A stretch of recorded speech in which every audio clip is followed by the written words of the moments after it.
Hi there, welcome back to Kevin Pollak's Chat Show. As always, I am Chat Show, and as you can see by our 6-minute and 41-second delay, we're still not ready. Welcome to show number 92, and it took 92 shows to actually start that late. I'm happy to say my crew's done an incredible job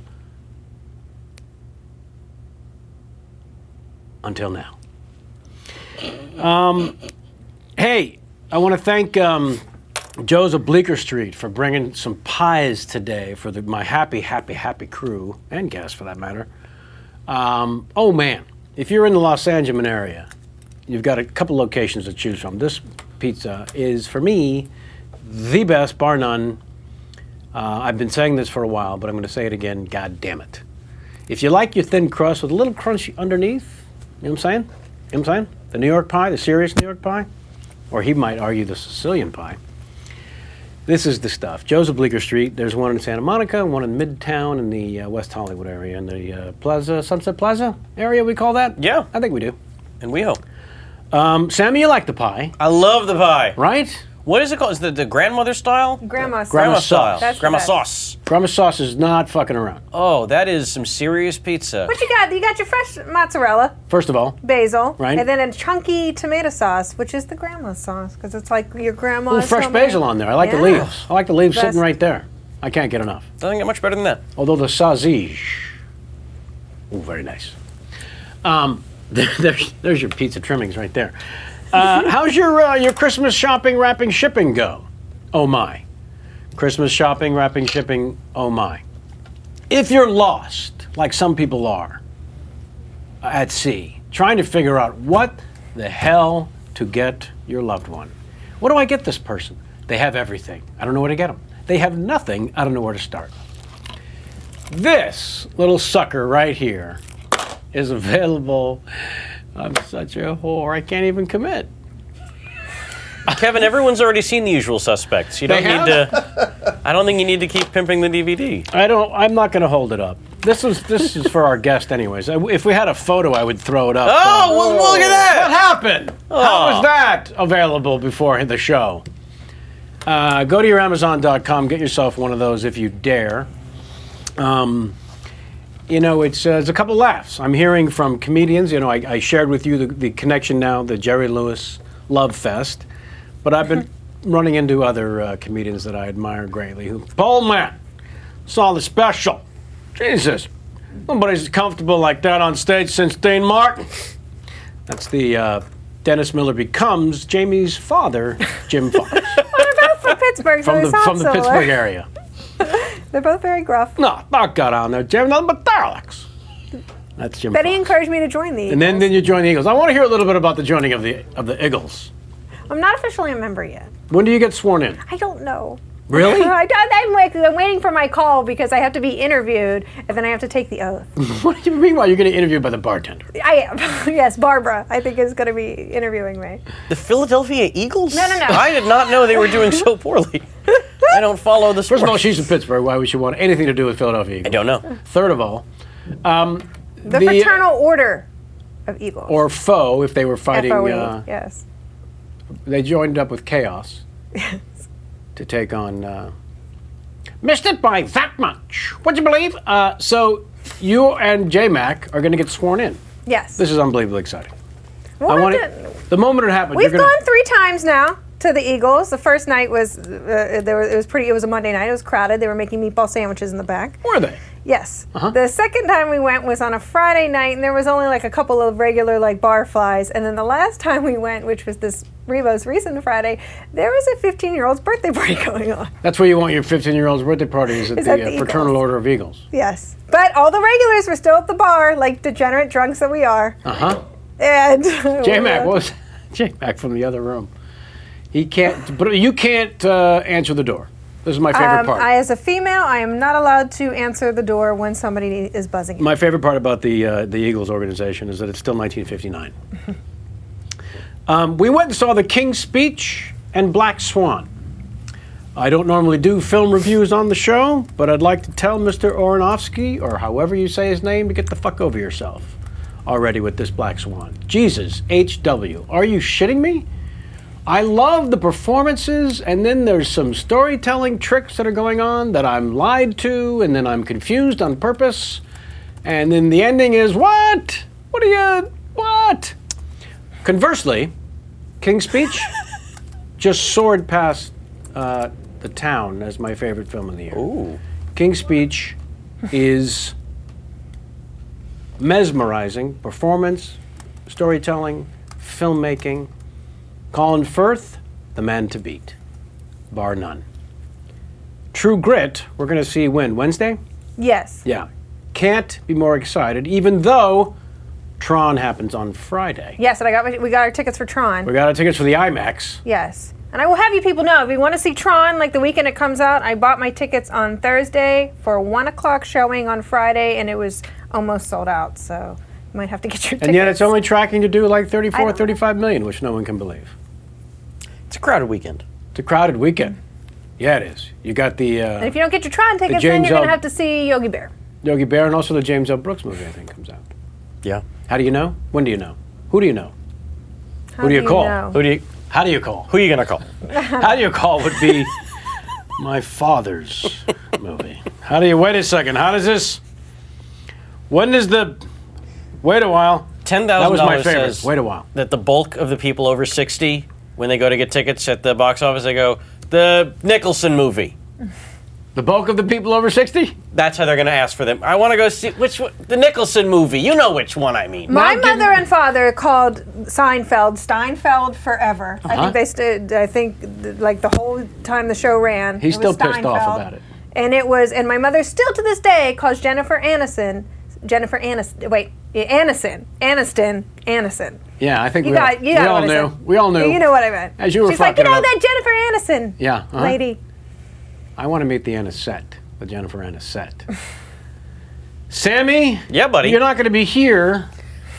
You'll be here first. I'll be here for Andy Richter. Andy Richter next Sunday. I'm going to try my damnedest. We landed Billy Bob motherfucking Thornton, Dude, if that was a last minute. Yes. You just sprung it on me. We're doing a pre-tape of Billy Bob on the 21st to air the day after Christmas. Oh, And we're boy. all going to get drunk on Bud Light. It's going And to be we are awesome. all going to drink Bud Light. We found out my man loves the Bud Light. We're going to have a cold case waiting. Sounds good. Everybody's getting drunk. It's going to be on sweet. cheap beer. And Colin's like, who do I have to blow to get a cocktail? Do we have any more of the Crystal Head? Yeah. Where's the Crystal Head? At Mountain Oh, see? You got to do your research. We'll find out what Colin's drink is, and then J-Mac will go out and get some. View. He will not mind. Oh, I thought I was hearing you. It's now time for Ask Kevin. Shall we throw the graphic up? Enough of the chit-chat? Ask Kevin. That's right. They did not say ask Kevin. They said ask Kevin. This question from Mark Extra K Marlin. Have you ever turned down a role that in hindsight you thought, you know, I probably should have taken that? Nope. Next question. My friend, you cannot have a career without that moment. But it was the great Kirk Douglas who said, if I had turned down every role I took and took every role I turned down, you know where I'd be? Right here. Your best losing poker hand is the topic of this next question by _Mutt. Dear Kevin, what's the best poker hand you ever held and still lost? I'm going to turn this one over to Sammy because his is the most impressive I've ever heard. Mine is not that impressive because I don't even think I ever lost with 4 of a kind, although I've had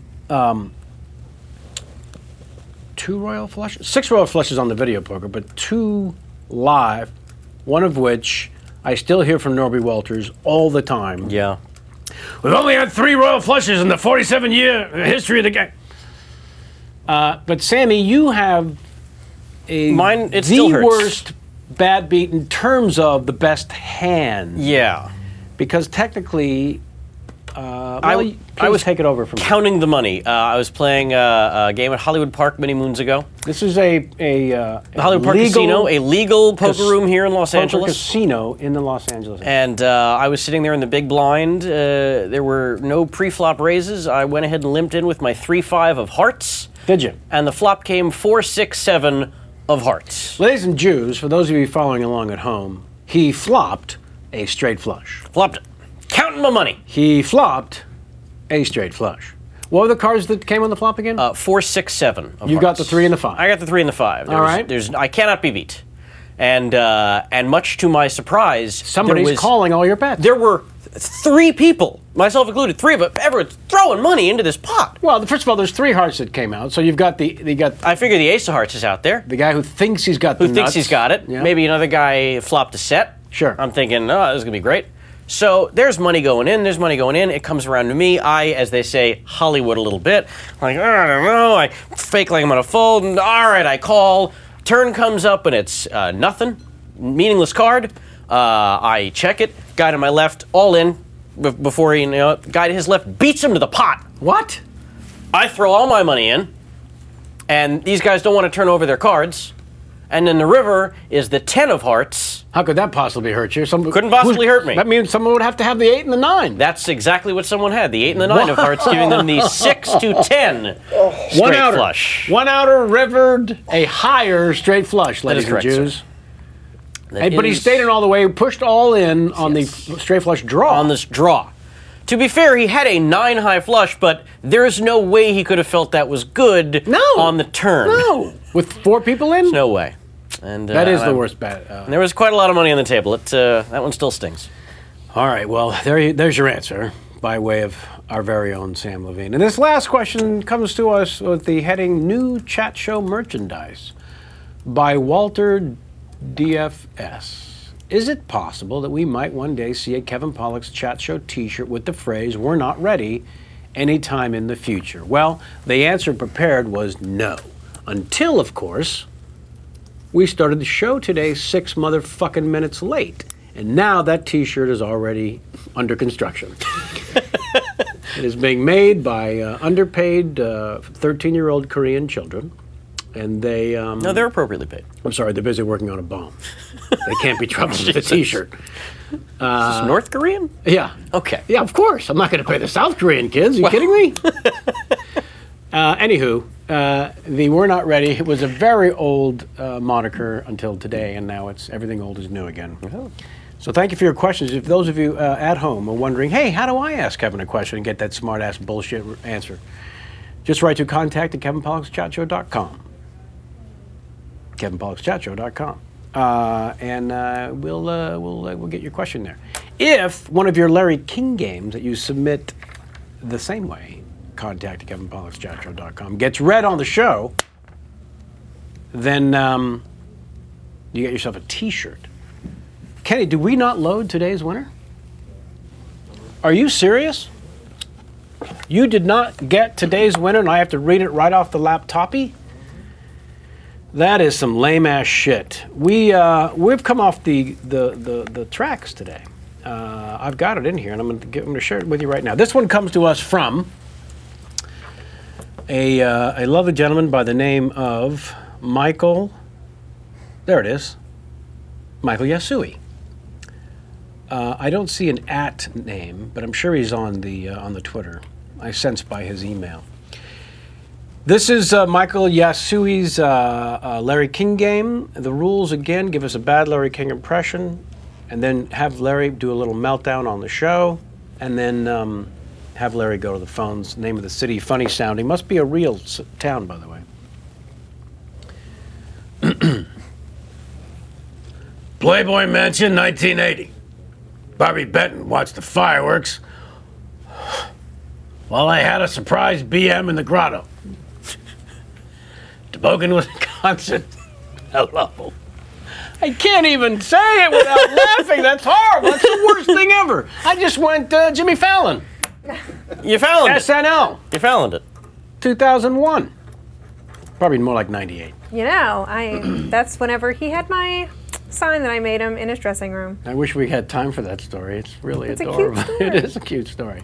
How old were you? 17? 18, 17. It's a better story if you're 17. Okay. 18, you're legal. Now it's embarrassing. He took a pass. He took a Core 11. You took a Core 11 pass. Today's introduction of today's guest is brought to you by one of the New York periodicals, wherein it was first written as a part of a very lengthy and wonderful review. And I grabbed myself an excerpt because I felt it spoke volumes as I prepared the intro for today's guest. So I'm going to read a quote from a review by way of introduction. On a recent cold and sleety Sunday afternoon, an impatient line of sport coat wearing men and their fur-clad companions pushed their way into the Eugene O'Neill Theater for a 3 p.m. matinee preview of 33 Variations. The play, an inventive and meditative look at music, parenthood, and obsession, spanning 200 years, doesn't officially open until March 9th, but the theater was nevertheless packed. Jane Fonda is the main marquee attraction. And when she strode onto the stage, a 71-year-old actress, who, by the way, still has legs to kill for, was greeted with a warm welcome of applause. Moments later, a tall, slender, and boyishly handsome man appeared stage left. He spoke his first few lines, and from within the orchestra seats, heads tilted, eyes squinted. There was something awfully familiar about that voice, that cadence. "That's the Hanks boy," came a whisper from somewhere in the back. But if to some theater goers Colin Hanks starts the play as Tom Hanks' son, he'll be his own man by the time he takes his curtain call. Mr. Hanks quietly shines on stage with a loose-limbed, lanky warmth. I like that alliteration. A loose-limbed, lanky warmth and a comic timing that holds your gaze. He's clearly having a ball up there, and it's infectious. I grabbed this excerpt because when I first saw him my own damn self in the Orange County motion picture, I kind of felt very, very strongly in the same regard. At the start of it, there's one sense, and by the end of it, there is a discovery of a talent and a presence that is wholly original. And I would like to celebrate that today by first welcoming to the table Mr. Colin Hanks. Hello, sir. Thank you very much. Welcome. Thank you. Hey, look, you got yourself a copy of a DVD. I was going to open it, pretend like I was reading it like a book, but I didn't want to. You didn't want to mess I didn't up. want the sound guy here to be upset. That's your first mistake. We don't have a sound guy. Well, but let's also say this. Do you know how hard it is to have not an entertainer? I'm not an entertainer. I'm an actor. I'll say. But to have someone in the entertainment field sit just off camera in complete silence for how long? 20 minutes. 20 minutes? 20 minutes. Can I get my shots in? Okay. Were you talking about the Philadelphia Eagles or the Eagles band? Because I don't know which organization you're talking about. Neither. Sam, you should never play poker again. That just means God doesn't like you, and you know. need to stop. I agree. Now. That was very kind words. Thank you for reading that, just so that I could just hear lanky. What was it? It was very nice It alliteration. was very nice. I want to talk about the play, first of all. This was your Broadway debut. It was, yeah. And was that something you, I mean, obviously you started in school, according to your dossier, doing some plays. Many, many years later, you actually make the Broadway debut. Is this something that you had been... It was something that I had done. It was obviously sort of the way I started just acting, just in general, just within my life. On stage? On stage, and started in school plays, and it just sort of went through every sort of arena all the way up through college. I had done a play in 2002, 2003 in the West End in London called "This Is Our Youth" by Ken Lonergan. Right. And that was my first professional, Sure. I mean, truly professional experience doing theater. I had done some stuff back in Sacramento, but I mean, that was professional in that people paid to see it. Mm-hmm. But the This Is Our Youth was really the first truly professional. So it was always something that I had really enjoyed and something that I really loved and wanted to do. But Broadway, New York is weird, and maybe you know what I'm talking about here. But I moved to New York and was just sort of going, oh great, I'm going to move to New York. It's going to be great. It's the actors' city. It's the actors' city. And I think I went on about 7 film auditions when I was in New York. I lived there for 3 years. And it wasn't until my 3rd year, and probably maybe only like my 4th or 5th play audition that I actually landed the play. Uh-huh. Because as limited as films are being made, plays are like 18 times as hard. And they're all very specific in terms of who they have in mind already and all of that sort of stuff. So that was sort of one of those happy sort of accidents that I kind of fell into. And luckily I actually showed up to that audition high on NyQuil, on NyQuil, on some sort of over-the-counter medicine. I was extremely deathly ill, and I landed that job. It might be the only time in history I landed a job in which I am to tread the boards sitting down. Did you? I could not stand during my audition. I was so sick. And told them that. And I told them that. And then they said, "Oh, well, he seemed like if he's that good, he's sick. that good sitting. If he's that good sick, we know the understudy will never go on." And so they brought me back like a couple of weeks later once I was feeling a little better and did it. But yeah, that was to do a Broadway show, that is a dream come true, and just probably one of the coolest things I've done or will do. I would think. Yeah. But Emily, take notes in the meantime. A funny idea for a short. The understudy is trying to figure out a way to get the lead sick enough, but he can't go on. And it turns out the lead refuses Just totally to buckle refuses. to any illness, Totally refuses. including a bullet. Totally refuses. Talk to me first of all about getting the job and then actually being in rehearsals with such an icon as Jane Fonda. Because she hadn't done a play on Broadway in... As she said on the first day of rehearsals, and this is coming from her, she says, "I haven't done a play since Kennedy was president." Hello. And that's how long it had been. No, getting the job was sort of one of those... It was one of those scenarios where you just laugh, because you just, really? I was sick. That's the one that... Every single one that I plan super, Right. I plan every moment and every beat, and I really, really want, it's the one where I'm sick and I don't remember, that's the job that I get. So that just was, I just ended up laughing more than anything else. Right. And overjoyed that I could then stay at home for longer than 3 weeks at a time. Because when I was in New York, I was leaving every 3 weeks to come to LA to take meetings that would go nowhere, for auditions that the movie wouldn't even get made. So I was so excited to just be able to be home for a prolonged amount of time. Those first couple of days of rehearsals were strange in that it's completely pumped up, because this is a big Broadway show, but yet it still feels like your first day of rehearsals for a college play. It's still the same thing. No one really knows their lines. One person knows them too well. That was Jane.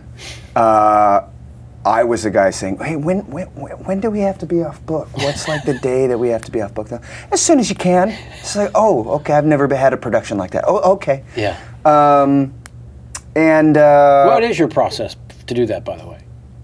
Do you break it up to literally, well, when you have to memorize that much text, of course, when you get very lazy in the movie business, where you just do it on the day. you get to the point, do you remember years ago when you used to look at your lines the night before? Oh, yeah. I mean, if I have a Post-it note, it's going on this DVD, and I'm just sort of holding the DVD like this and reading it like that. That's... So to memorize an entire script during rehearsal, my understanding is that various different processes are developed to actually conquer that particular beast. It isn't just working out the choreography of it. No, for me, the one that is always, I always end up doing it, even on movies and on TV shows, I write it out. And I'll even do that for auditions. So I have books upon books of just pretty much almost every scene I've been in or done that are just, and this will sound douchey, just my lines. Sure.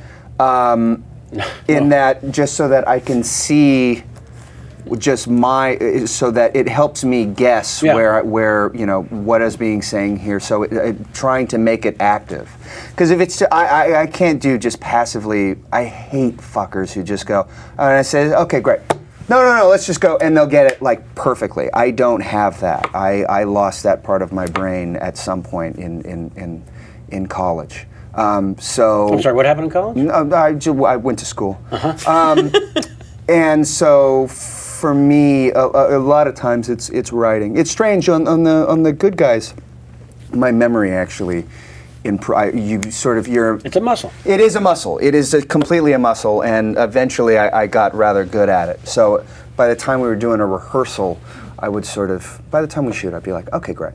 But for a play, it's just, you just have to sit and do it. You just have to sit and say it and run it as many times as you can with people, and I will. Are your study habits similar to what assumes takes place in college, as in the 11th hour, or did you force yourself to get ready? It depends on the schedule. You know, obviously for something like the TV show, it's always 11th hour just because the schedule's too brutal. But at some point, don't you want it to be that fresh anyways? For me, it's strange. I can understand the fresh element. Here's what I feel: that the fresh element feels good live in the room, and that works for TV and film only, where you'll feel like it flows like a normal scene, where you are trying to recreate normal life in the most foreign landscape possible, in terms of there are gigantic cameras here and someone's got a mic that's right in your face and all that sort of stuff. So it does kind of seemingly feel fresh, but then if you see it again on camera, are you asleep? I'm with you all the way. Is this acting conversation putting everybody to sleep? Our viewership has gone into the negative numbers, but I don't quite know what that means. We're fine. I feel like we'll get to the Giants in just a second. Yes! In the moment, it feels normal. When you see it on camera, it doesn't necessarily look as good. So you do need to have some homework done ahead of time. With theater, it's all homework. And you just get to the point where you at least know the lines. And then you have the whole rest of the run to kind of fuck with it. So during the run of the variations, the 33. Yes. What was, I don't want to sound too trite with what the question. What the fuck was the show about? No. What was that moment where something happened from the audience where you may not have stopped, but your brain loudly said, "Are you fucking serious?" Because there's no stopping the audience from messing up every performance if you hear them, if you allow them into your peripheral. Yeah. But sometimes, we went and saw Gabriel Byrne in one of the Eugene O'Neill plays, and he told me that, was it for the Misbegotten, was it that one, the Gabriel Byrne play, where they were they used the N-word a couple of times, and they brought in some kids. The Touch of the Poet was the name of the... They brought in a busload of some students from the inner city, from your urban what have yous, and the N-word was used in the play by Eugene O'Neill, and one of the kids stood up and she said, "What you say, motherfucker?" Yeah. Now, it's difficult to not be taken out of the moment when something like that happened. True. We were lucky in that we never really had many of those kind of interactive moments. Sure.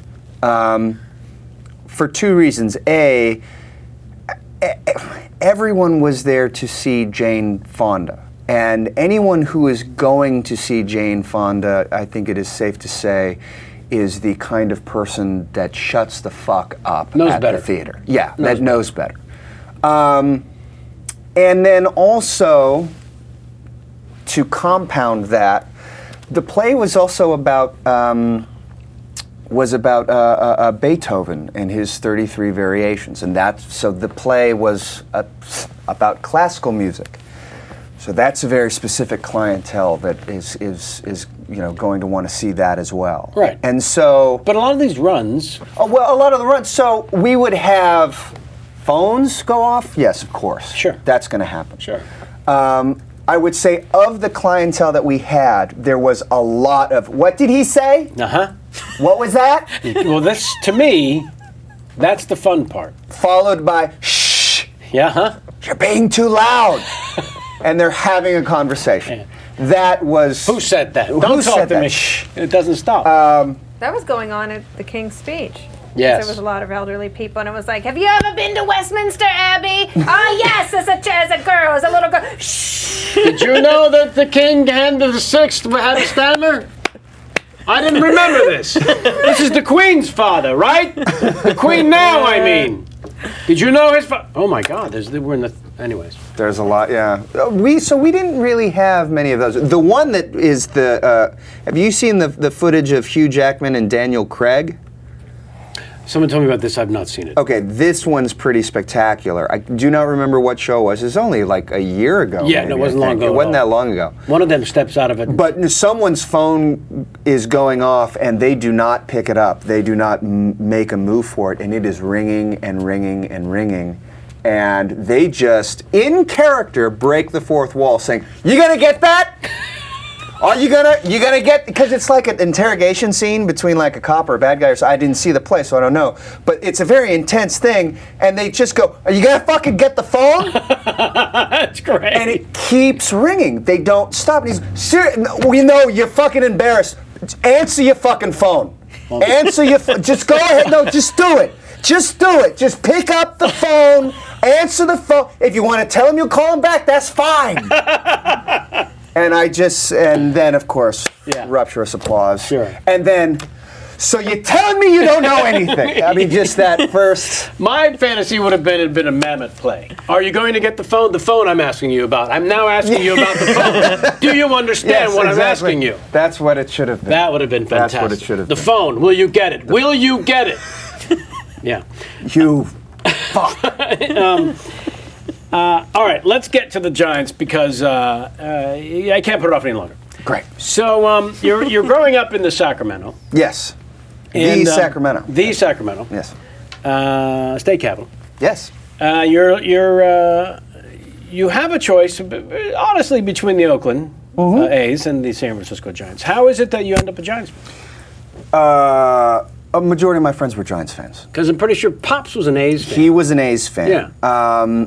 But your friends, your buddies, the guys you're hanging out with. My friends that I'm hanging out with are all Giants fans. Yeah. And that's what does it. And that's what does it, which is ironic in that Oakland is actually closer than San Francisco. Right. And with traffic in the Bay Bridge, you're adding maybe another hour and a half to the drive if you want to go. Depending on what time. Yeah, depending on the time How of day. was the Earthquake '89 series between you and Pop? Not too much trash talk then. I wouldn't think. My best friend, may he rest in peace, was a A's fan. We would go at each other, and he was on the front page of the San Francisco Chronicle with the fucking broom. Really? After Game 4. Ah. He was the one pictured Did it? at the fucking game with the broom. Yeah. Did it say FUKP on the broom? Much. On the broom? Yes. There wasn't too much trash talk then. There has been a lot recently, as he is sort of a default Dodgers fan. Sure, he's been here too long. Yeah, he's been here a long time. So he'll always have a soft spot for... In terms of National League, that's his team. Yes. Son of a bitch. See, Yes. I've been here 27 years. Yeah. I've been inside that shithole only twice because I will not give a dime to the Dodgers, being a born-bred San Francisco Giants fan. I like baseball. Yeah, So well, that I'll I go. understand. That I understand. And we I'll went go. this year and watched the freak meltdown back in June when he gave up 5 runs in the first inning. I don't know if you were at that I game. was not at that game. I was at the second game. Right. Because that was right after they had brought Buster Yeah. up. That Yeah. was like one of his first go-rounds.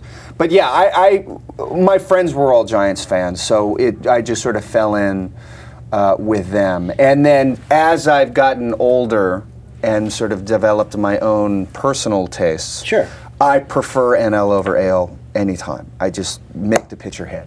You have to. I don't like the DH. I think it's horrible. I don't think it ruins baseball. I just don't like it. And so for me, I would say the 2002, 2003, that era, Bonds era baseball. You mean when we were 5 outs away from Yes, the World when we were Series? 5 outs away from the World Series, which I watched from my flat in London when I was doing This Is Our Youth. Holy at shit. 4 in the morning, and then had to go to rehearsals the next day. Nice. Going like, my baseball team lost, and everyone's like, Did they? I don't fucking care. Did they? You've got to work. Yeah. In that era, I was, Crazy. well, not only was I crazy, but I was also just at what I refer to as my very angry early 20s, where I was just walking into Dodger Stadium like this, you know, and getting spit on That explains accordingly, some of the and all that sort of scars. stuff. Yeah, yeah. The early 2000s was rough for me because I had the Sacramento Kings and then the Giants, and both ended very, very poorly at that time. But yeah, the Giant. Now, okay, now I want to talk about this because you went to high school Dave Rigetti. with Dave Rigetti. Now, as Giants fans, and everyone who's watching this at home is probably maybe a Giants fan, maybe not. Everyone who's watching this intervio? Yeah. Oh no, most of them aren't. They're mostly then go double to A the. fans. I mean, if you guys are still awake, go to the bathroom. When I was at Game 5. I was Oh. at the winning game, and You were shooting in Texas, you bastard. we were You had shooting a in leg Texas. up. Yeah, and I was at the winning game, and I went after we won. I went down by the Giants dugout, and I saw pretty much almost everyone sort of come in down through the tunnel on the way to celebrate. But the one person I remember very specifically having a pristine view of was Rigetti, and he had the biggest smile on his face, and you could just feel this like weight off of his shoulders, because he, you know, Boch, don't get me wrong, that guy's a genius and managed the hell out of that club, but you know, when your staff is your staff, and we've got one hell of a pitching staff. Well, pitching usually wins the World Series. And it did. And it did once again. And you know, when it does, Right. Look at the pitching coach, because he's going to be the one that's almost smiling bigger than everybody Levitating. else. Yeah, truly levitating. I mean, he was just so happy, as was I. And then they all continued to celebrate. And Also, then, and then I drove home going, woo! And no one cared. You were in Texas. I was in Texas. Yeah. Bush Sr. and Jr. were in the front row crying. I had a very, very funny moment. I was on the phone with my wife at the time, and I had seen all 3 games in Dallas. Right. We wrapped on a Friday, and I was at the game Saturday, Sunday, Monday. God bless. And they lost on that Saturday, Game 3. And the World Series, have you ever been to a World Series game? You don't even have to like either one of the teams to have an amazing time at the World Series. Everyone's there an hour early. Everybody's standing up. Have you ever been to a World Series, Sam? No, Tickets. You've had tickets. Oh, that's right. You told me. I had tickets in '89 and 2003. Never buy tickets. That was one step closer to getting the Cubbies there, and I feel for you. I do. And I think I told you this is like. Everyone shows up there an hour early, and you're standing up half the game.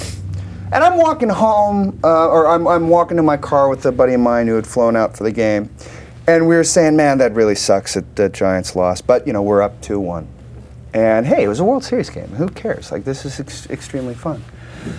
But the next night, I just had this, you know, the fear started growing a little bit. Sure. And Bush had been at the first game, and we saw him, and Bush, Uno, and Dos were throwing out the first pitch at that game, and I remember calling my wife and saying, you know, I don't know if I could lose to this guy again. Yeah.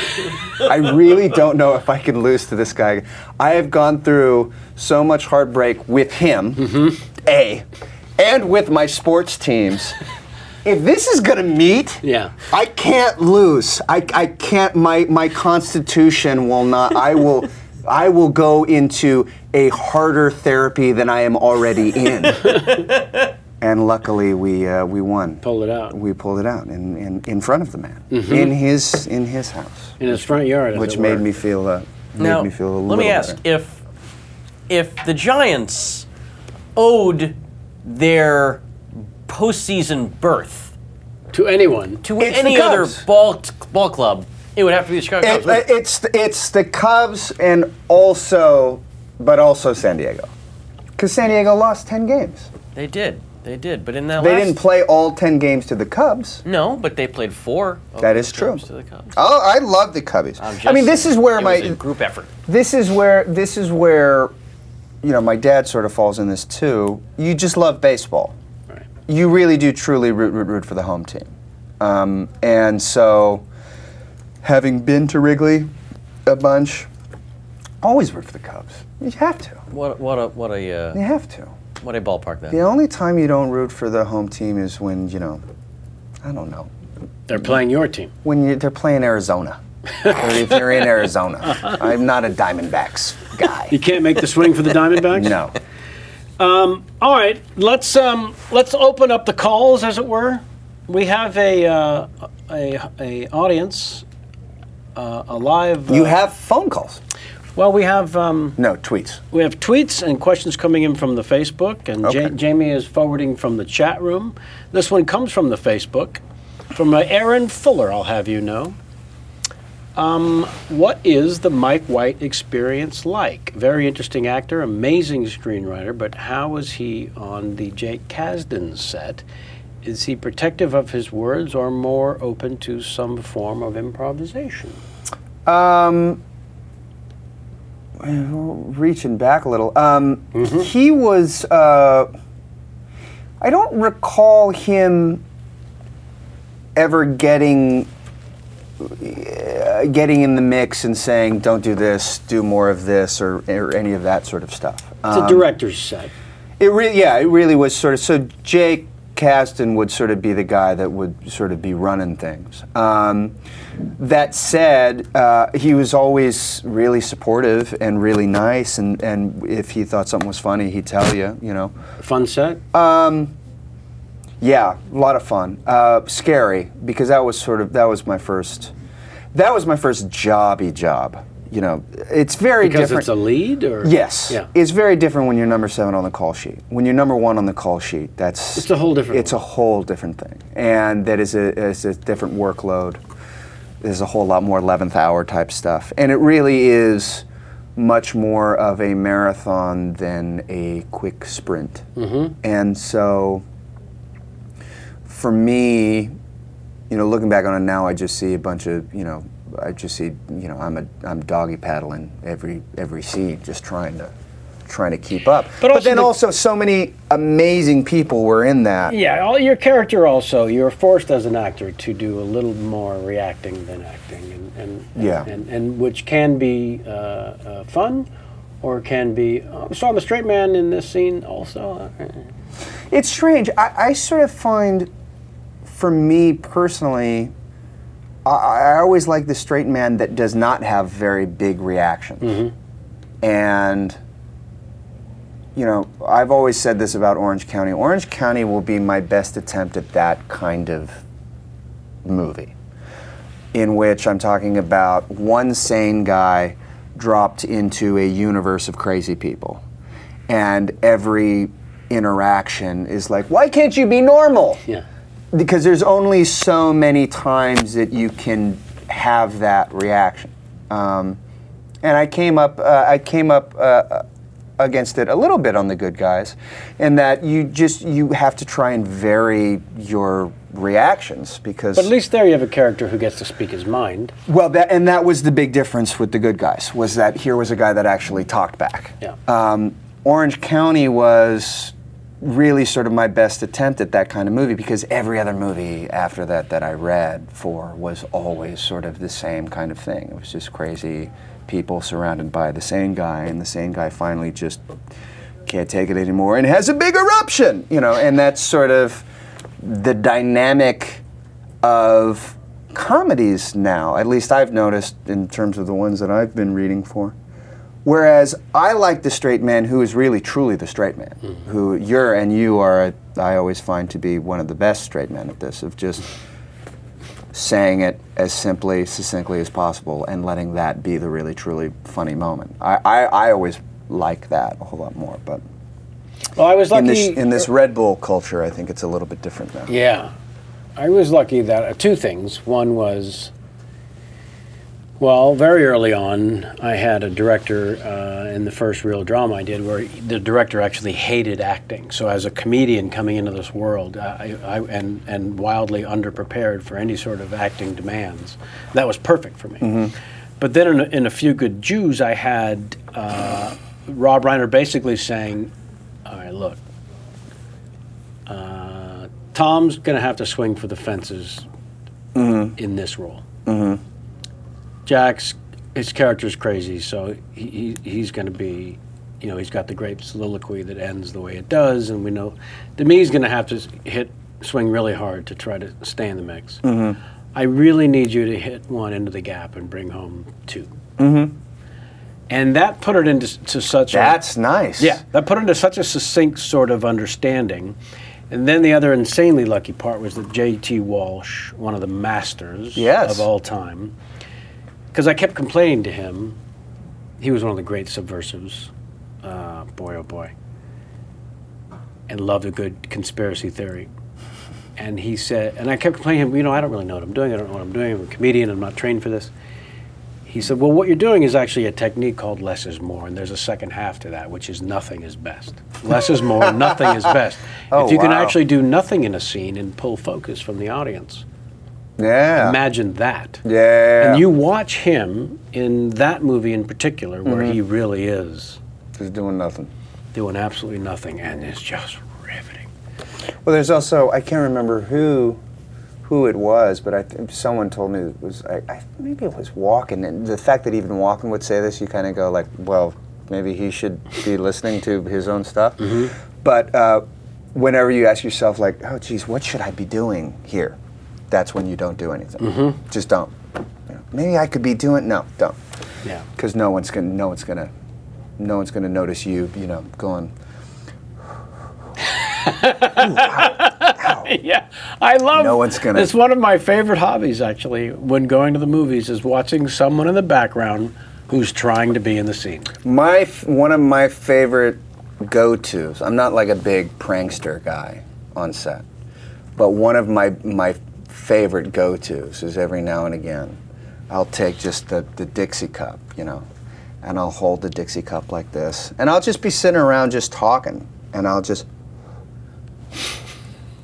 And the setup will be like 10 minutes. And then I'll just wait for that opportunity to then just pretend trip and throw the cup in the person's face, and there's nothing in it. And every time they're like, God, that's fucking Academy Award right there. Like, you sold that 10 minutes, you sold that hot drink. 10 fucking minutes, you sold that hot drink while I'm talking about, you know, my dog and his shits. I go, yeah, that's right. It's called commitment. It's called commitment. Maybe if you gave a little. Maybe you gave a little, you know, we get out of here early today. Who were your early sort of mentors when you started? I mean, you must have had some professors, of course, who, or maybe you didn't. I don't know. Sometimes. Yeah, Ron Morosco at Loyola Marymount. Just a little stone throw away from here. He was a big one for me. I always had a sort of a love-hate relationship with anything like drama related, in terms of I'm a drama major or anything like that. I loved doing theater. I loved being a part of that environment as much as it wasn't as long as it wasn't overly dramatic, which is a complete catch-22 because the drama majors are always overly dramatic. And so I had sort of social butterfly type feeling with that sort of stuff. But Ron was a guy that we could just sit and talk for hours about everything but acting. And it would always come back to, we were really just talking about acting. And that for me was the most liberating thing, is let's just talk about everything else in life. And maybe that can, you know, those things that we're talking about will inform the work. Great, I mean, it's stimulating, exciting, fun, completely useless when you're doing a teen comedy. completely useless for maybe the first 10 years of my career and a majority of my jobs. But that to me was the thing that made me go, okay, yes, this is definitely what I'm here to do, what I love to do. Who was catching your eye prior to that on the motion picture screen? In terms of actors, maybe a similar age, doing something that inspired thoughts of, ooh, that's something I might want to. It's strange, but it's never a specific person. Never a performance. It's never a specific person. It's never a specific performance.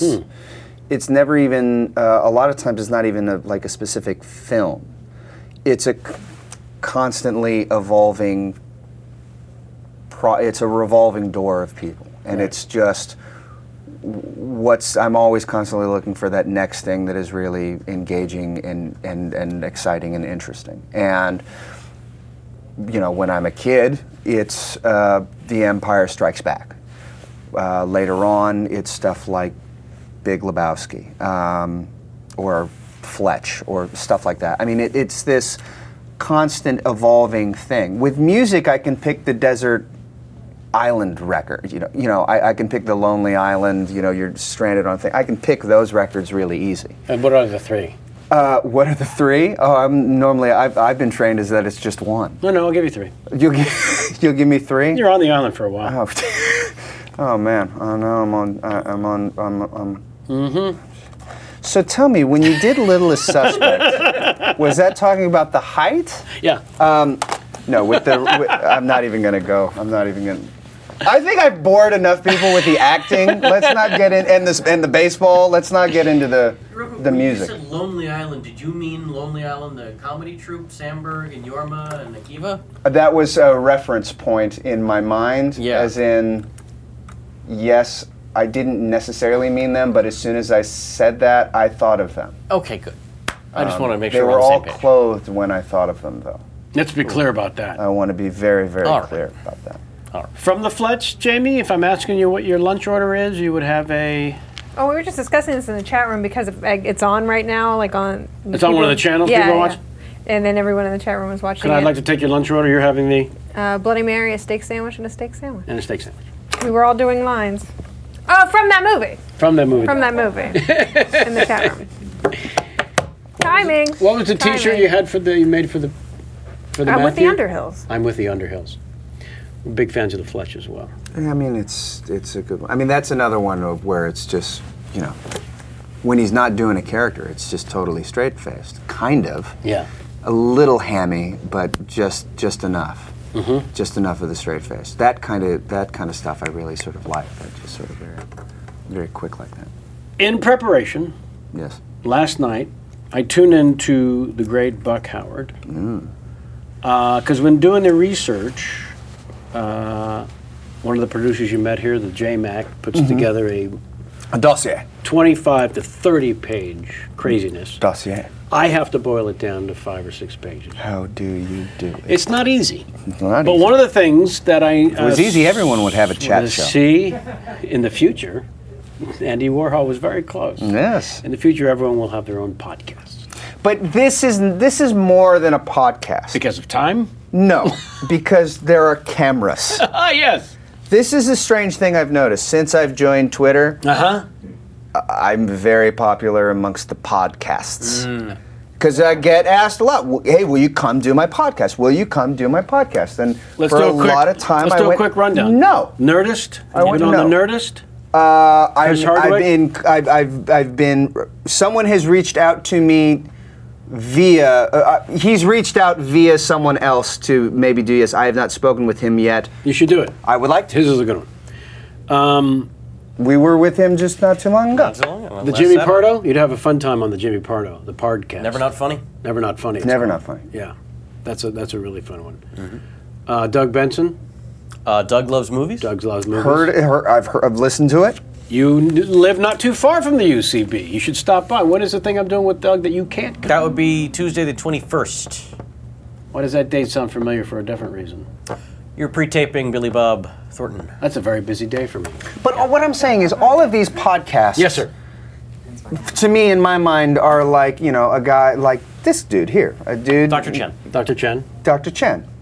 We don't have a camera on Dr. Chen. That's why he's doctor. He went to school for this for years. right. But I always thought that the podcasts were, you know, just like a guy in his room with a laptop saying, "Hey, do you want to play games?"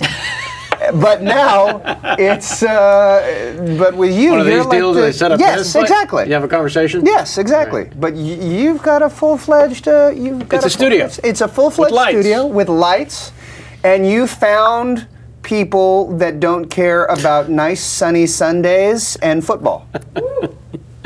I got One my guy. One guy. I have to point this out. Because you are successful and busy, you have to say no to most of those offers. Clearly not busy. I am decidedly not busy.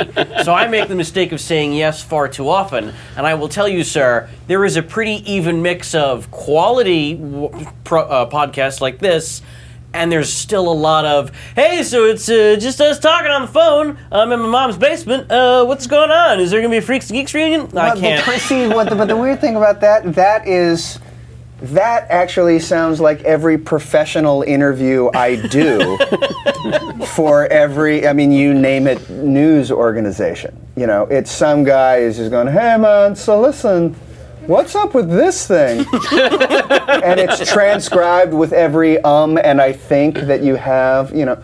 So I would much rather do that. The thing with the podcast, it's actually very cool because I'm able to meet and talk to and laugh with people that I admire. See what happens? It all comes back to me. Yeah. And that's really what I was getting at. Yes. So when doing the research and boiling down the 28 page, it seemed like The Great Buck Howard was one of the, maybe not one of the first, but one of the standout films that came your way, and then you found yourself more and more involved in the, hey, let's get this damn thing up and running by finding some financing and gathering the right actors and ultimately going to production companies and setting the thing up thusly.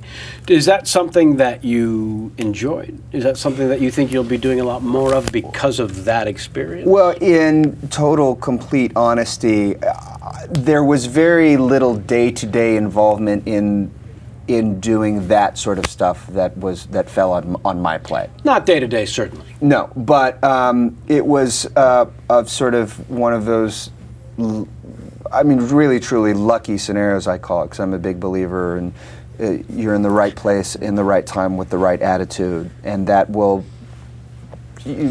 helps. You know, I mean, that has gotten me various gigs. Mm-hmm. And for me, I had met with Sean McGinley, who wrote that film and also directed it.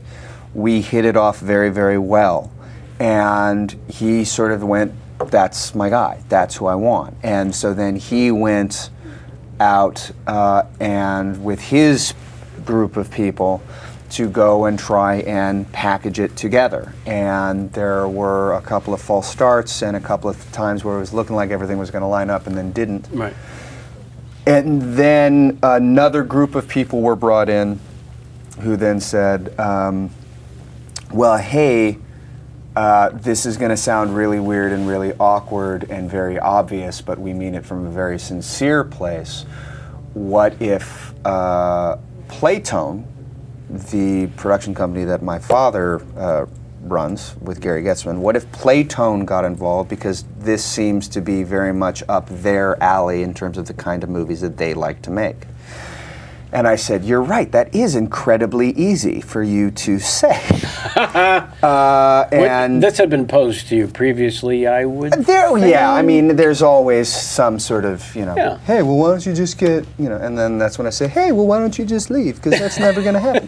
Yeah. And I said... Now, given that's the obvious history. Yeah.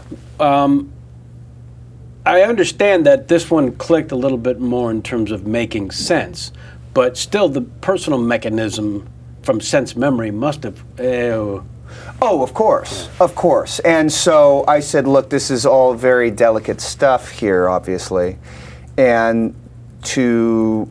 As much as it makes sense. As much as it makes sense from a business perspective, sure, okay, I get that. I said, all right, well, if you guys really want to, and I don't even really remember who suggested it, But I said, if someone really wants to, if you guys really want to do that, go ahead and send it.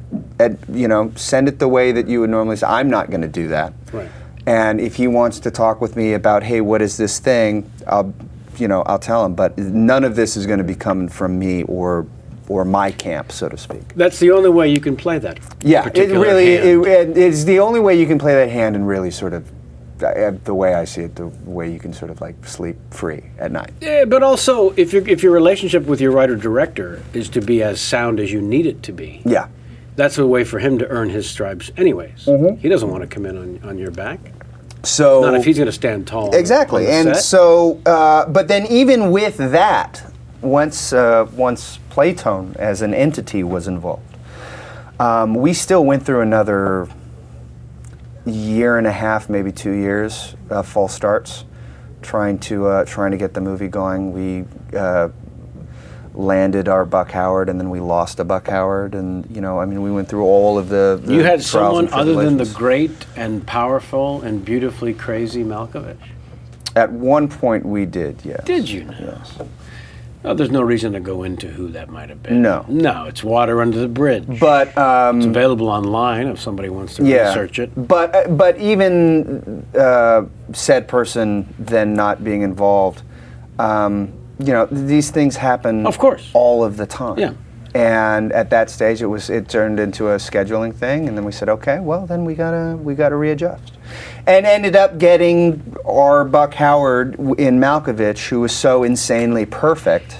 Is there any subject you found when working that Malkovich couldn't converse about? No. Any topic? No. Any item from the No. news? From There life? were two moments. There were two moments where I truly went, "Oh my God!" Okay. One of which was? One of which started off with him saying, "I said, say, John, how's your weekend?" He said, "Oh, it was good, Colin. I went and played some pickup basketball at the park. And it was some guys who were actually very accomplished players. Their skill level was quite high." Their skill level. And I just went, "You play pickup basketball games in the park?" Just like, "Hey, what did you do on Sunday?" "Oh, I went and play basketball in the park." That is something that Malkovich does. That was on the top 100 list? Nope. That was no, not at all. And the other one was I overheard him say, again in total sincerity, and I'm not going to do my horrible Malkovich. I'll save my horrible impersonations for Larry King. But All right. he did say the words, I really prefer an In-N-Out double-double than a White Castle slider. And I just went, you know what a White Castle slider is? This is John Malkovich. You came in on a spaceship. Huge sports fan. Yeah. Malkovich, which and played sports and still does to this day. Apparently, pickup games. Yeah, played in high school and all that stuff. And if I recall, was next door neighbors with Doug Collins, the basketball coach analyst who was responsible, or maybe kind of responsible, for drafting Michael Jordan. Interesting. Yeah. Had something to say about the topic. Yeah. He can also, Malkovich can talk about anything. Yeah. I mean, absolutely anything. His performance. Fascinating guy. I highly recommend the film. People should get themselves a copy. We streamed it off the Netflix. It's on Netflix last night. Yeah, it's called The Great Buck Howard. Your father ends up playing your father, and as much as that had crossed a lot of other people's minds, when the two of you first talked about it, he brought it up to you and said, I'm thinking about maybe doing this?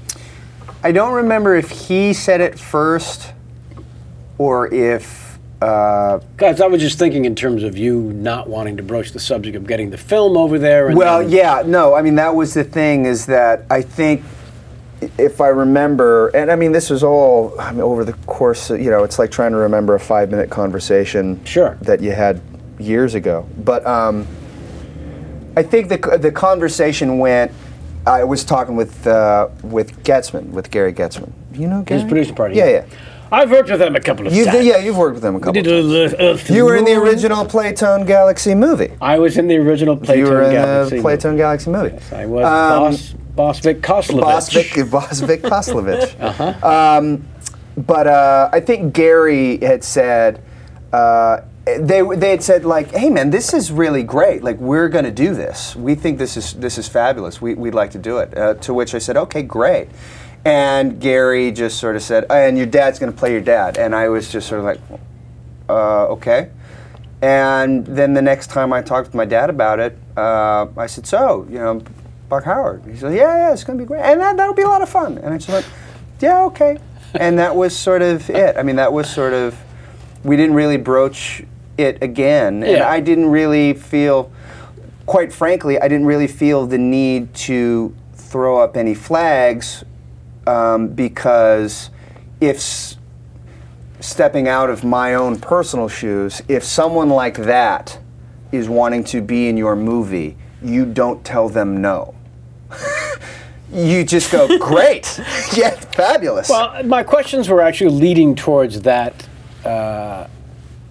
corner of this particular neighborhood, more so than any of the father-son stuff. Wait, We've got an hour and 12 minutes to do what? to get into this neighborhood. Normally it's like the second question. Are you proud of me? That's why I like this. That's why I like this. No, the neighborhood, quite frankly, for you has been discussed to way light years past ad nauseum. So to me, what's interesting are those moments where, and one of the reasons I was talking about your involvement, sort of helping the film move along, and your interest in helping the film move along, was that moment you just described, which is, well, the excitement I shared with getting Billy Bob Thornton on the show. There are certain things where you work on a project and a certain name comes up that it tightens your sphincter and makes you excited for the project itself. Yeah. And so, but it also represented to me one of those moments where, was it easy for you to, was it second nature, was it instinct to set aside all the other stuff and just, or was it, oh, right. It's a more convoluted way of asking this question, I'm sure. Give me a moment. You know what I mean, though, in terms of separating those two things? Did it happen sort of organically, as you just said, which is if you can get one of the top box office draws on the planet over the last many years to be in a film that you're helping to move along, you need to put aside whatever your personal stuff might be. Yeah. Totally. Well, I mean, and that's really... Because I don't know if you have even forgive me, if you have even the initial trepidation of... Oh, God, no, totally, yes. Oh, to the point where it goes like this. We're doing it. It's going to be done. Right. And then you go, well, wait a minute. Yeah. Should we even have that conversation? Right. Well, maybe we should. I don't really want to have that conversation, so maybe it's best to just not do it. Well, that's more real father and son to me. Yeah. Is that there's no conversation. And there really wasn't any conversation Right. until like 2 days after we did it, and then the conversation was then had, and you're like, oh, okay, well, maybe this could have gone a little easier if we had had this covered. Maybe not. I mean, look, because father-son stuff, people, if there's a light shown on it, people make up their own versions of what it must be like to be the son of, the father of. Yeah. But the truth of the matter is, for everyone, it is what it is. It's a father and son relationship. And it's sort of self-explanatory. It doesn't matter by your own, where he works or what he does. It's always going to be the same for everybody. Yeah. And so, for me, it was definitely... For me, I just wanted to make sure that it didn't get to a point where it would overshadow the film. And Not I only don't the think film, it did. but the But press interviews. everything You're about the setting film. yourself Yeah, exactly. up to. So your father and you finally got to work just together. That. Yeah, it's just that. And so That's a big issue for me. which is a very, very big issue. And look, I was so anti it for years. Right. I mean, because starting out, the second question would always be something dad related. The fourth question would probably be dad related. Right. And the final question would be, so when are you going to work together? And so my response would always be, yeah, who knows, 50 years? Because it was the last thing truly on my mind. Yeah. When we had gotten to the point that the movie was made and finished and what was done, in the back of my mind there was always a trepidation that us being in that same, not even us being in the same movie together, but us playing father and son, how that would overshadow the film. And I think it overshadowed a little bit of the film, but just the really interview, not that much. Just the interview parts, because just the interview parts, just that lead up to the movie. Ironically, we didn't really get as big a release as maybe I had initially hoped. they didn't know how to market it. Well, I mean, they didn't know how to market it. Well, look, that's a whole nother conversation. Oh, it's a puzzle. It's a crazy puzzle. But at the end of the day, the press that we did do for the film, it was a part of it, but it didn't really overshadow the film. But then the thing that I've also learned, and this is something that I learned from Jay Kasdan, who also has experience with this, because his dad, wrote and directed some of the most beloved movies of cinema. Mm-hmm. And one of the things that he told me very early on was not only that being a lead in a movie is a marathon, but that they last forever. The movies last forever. They will always be on some, at the time we said they will always be on the shelf at the Blockbuster. Or Blockbuster might not be around anymore, but but the movies will always survive. They outlive us. So Yeah. Eventually you just have to put all of that stuff. You just got to put it to bed, because the only thing that matters is if the movie's really good. No one's going to remember about the interview you did with Billy Bush. Yeah. They're certainly not going to remember that. They're not going to remember. You don't even remember the date you went on with Sam Levine. Seriously. Yeah, and that happened this year. It's like 3 weeks ago. All right, we do another thing on the show called Tweet 5. Cue Dave Keckner. T5 forever now. We got a Dave Keckner's crazy. He's we great. Love him. Yeah.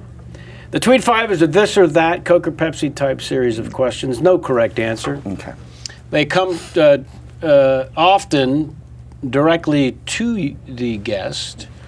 Let's see how this one. Oh, what? Do I have to go directly? Are you going directly to my Twitter now? No. They come to us, but I mean they're written. The Tweet 5s are usually written very specific for the guest, but this one seems to maybe a mixture. So this or that. Here we go. T5. Dirty Harry or The French Connection? French Connection. Terry Garr or Madeline Kahn? Not as easy as it seems. Not as easy as it seems. Madeline Kahn. That was the correct answer, by the way. Thank you. Tenacious D or Flight of the Conchords? Careful, Tenacious D. because of the Jack. Because of the line. Because I remember actually when I first heard about Flight of the Conchords when we were in New Zealand shooting King Kong, Kiwis, native New Zealanders. Yeah. Well, not even native New Zealanders, but New Zealanders. Right. Said, "Oh, we have this band called Flight of the Conchords. They're like our Tenacious D." I don't doubt that. So But I bet Jack loves I got to them. go with the D. I would assume Jack likes the. But I like the Conchords. Oh as boy, well. are They're they great. great! They're so. We've funny. seen them in live now a couple times. They're so great. Oh boy, Kubrick or Hitchcock, sir? I'm a Kubrick man. Are you? Myself, but I married a Hitchcock fan, so we've got a. her movies are a lot more exciting to watch than mine. Entertaining? Yes. They Yeah, hers are. They're not made to. Hers are a little bit more entertaining. They're not made to annoy. No. No. When we watch mine, she goes, "What are the monkeys doing?" I don't know. So it's a monkey movie. Wait, The Eyes hell Wide is Shut that?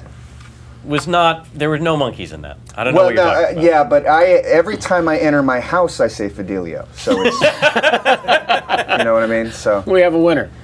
Pencils down, no more calls. And lastly, if not most importantly, Adrian's med or hooch. Nicely done. oh, Somebody brought it home. I didn't see who that was from, Jamal. Did I miss? It was from the guy that answered that really great question about, asked that great question about Mike White. He had a great Oh, look at this guy. research. He Hey. owns the show suddenly. he's good. I feel like I shortchanged They were him on the really- Mike White answer. No, they were both very good. It was a good tweet 5 and a good question. Aaron Fuller, you're talking Aaron about. Fuller. Is he one of your Irish fans?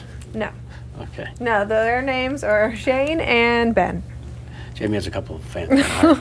Oh, are we truly international? On Oh, yes. I don't know about if you're following much people. on the World Wide Web. the worldwide. But it turns is it out- worldwide. I didn't know. Yeah. I thought it was. Hey, dial it right up. I thought we only let Americans on the internet. No. Yeah. No, I'm not lying. I know. Trust me. I know. What's next up on your dossier there, Kevin? Because us Mad Men fans are. Yeah, we want to We get gotta to the get Mad to the- Men. Oh, okay. Yeah. Because I hosted a show called This Week in Mad Men. Yes, and you did. And some of my other fans are in the chat room. Well, let's and go wanna know. there. Yeah.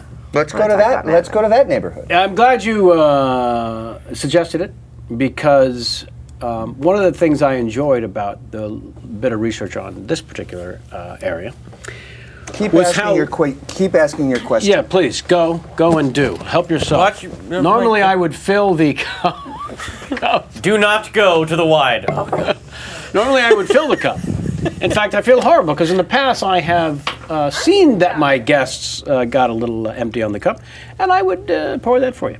You're not asking the question. When you, in fact, I'm doing the opposite. I'm drawing attention, which is what you asked me not to.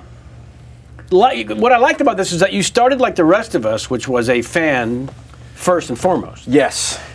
Did you discover the show by getting turned on to it by someone else on DVD, on the television? This was. How did your introduction? This is actually very strange. I told Matt Weiner this story when I initially met with him. Mm-hmm. I was reading a story in the New York Times. Sure, it's a periodical. It's a newspaper that some people read. Some people say it's the paper of record. Some would The only may paper that have matters? called Some it. people enjoy it as an icon on their iPhone. Yes, yes, and you know, if I'm not reading the Chattanooga Express, I'm reading the New York Times. Copy. And so I remembered reading this article about 1960s advertisers. And it was being made by someone who worked on The Sopranos, and they were shooting the pilot out at Silver Cup out in Queens.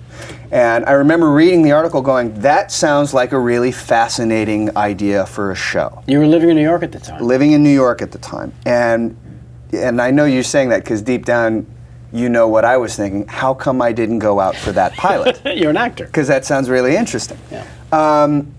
Then flash forward, I do not even know how long I'm shooting The House Bunny in Los Angeles. And it was the first time that I had discovered on demand, the idea that you can actually just watch TV on demand. I had only done DVDs. And that show was on. And I go, oh, this is that show that I read that article about whenever I read that article. The New York Times. So I watched there were only 5 episodes into they had only aired 5 episodes of that first season. It was 11:30 at night, and I watched all 5 just straight through, like crack, which is what you do when you have really great crack. And Obviously, one of the greatest pilots. I mean, just fabulous. And from the get-go, I was Ridiculous. totally into it. And the next morning, I called up my agents and said, I've discovered this show, Mad Men. I have no idea where they are based. I think they're based in New York. turns out they had moved to Los Angeles. But I said, you got to get me a meeting for the show. Like, you just have to. Because as I was watching this show, there's so many shows, and you know, maybe you have this feeling as well. There's so many shows that you watch that you're an insane fan of. Yeah. And you're watching it as a fan. Right. But in the corner of your mind, you're still got your actor thing. And you're going, God, I wish there was a way I could be on this show. It's still a playground you could play in.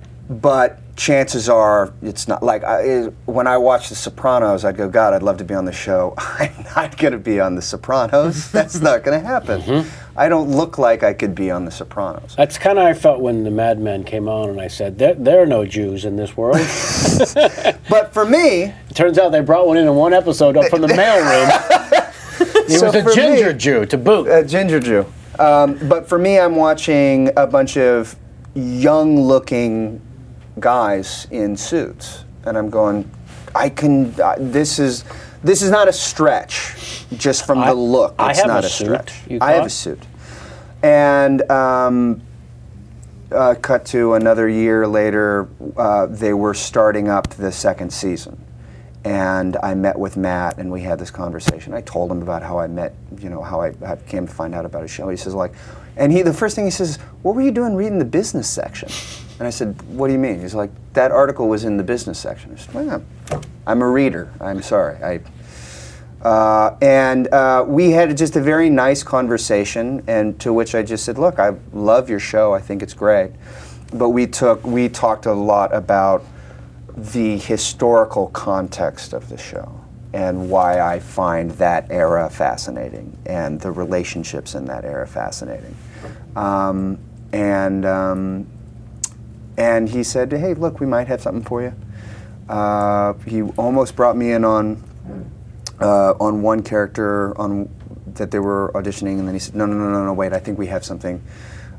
We've got another thing for you that we think we actually really like you for, and that was for the Father. So Father Gill. Yeah, Father Gill. So I went in and read and had an audition, and then got into a taxi and went back to the airport to fly back to New York. And as they were closing the door to the plane, they said, "You got it. Can you get off the plane?" And I said, "It's too late. They're closing. I'll call you when I land." Seriously? Yeah. So then I landed in New York, and then I called LA, and I said, But a fun flight. Great flight. Oh, great flight. Really, really, really good flight. And that was... How many times did the flight attendant stop by and say, "Sir, could you please stop smiling"? Yeah, that was quite a few. So then I got to be on, one of my favorite shows of all time, and arguably one of the best shows maybe of all time as well. So. All right, so living one's destiny, that is to say that we all create our own, and one could argue you created your own with this particular experience by being proactive. Mm-hmm. Let's go into the experience itself. You're on the set, you're doing the scenes, you're actually Petrified. working with the other actors, and now you're thinking you're petrified. Petrified. Because? On the inside. Because, it's such a good show, so you want to do a good job. Don't fuck it up. Don't fuck it up. You don't want to disappoint. You don't want to make them feel like they made a mistake by casting you. That's normal actor shit anyways. If you... Sure. You know what I mean? But, if you make it to the third day of a job, you go, great, I don't think they're going to fire me. But then someone says, they fired a lot of people after months of job, a month of, on the job. But, so Petrified, just, I hope I'm right, out of my wheelhouse completely in that I'm playing a Catholic priest, so a man devoted to something that I really know very little about. And on a show that is so, just condensed with talent. From every angle, there's someone who I think is firing on all cylinders all the time. And those scripts must come down like the tablets. Yeah, very, very much so. And even what is not on the page is still verified. I remember two very specific moments.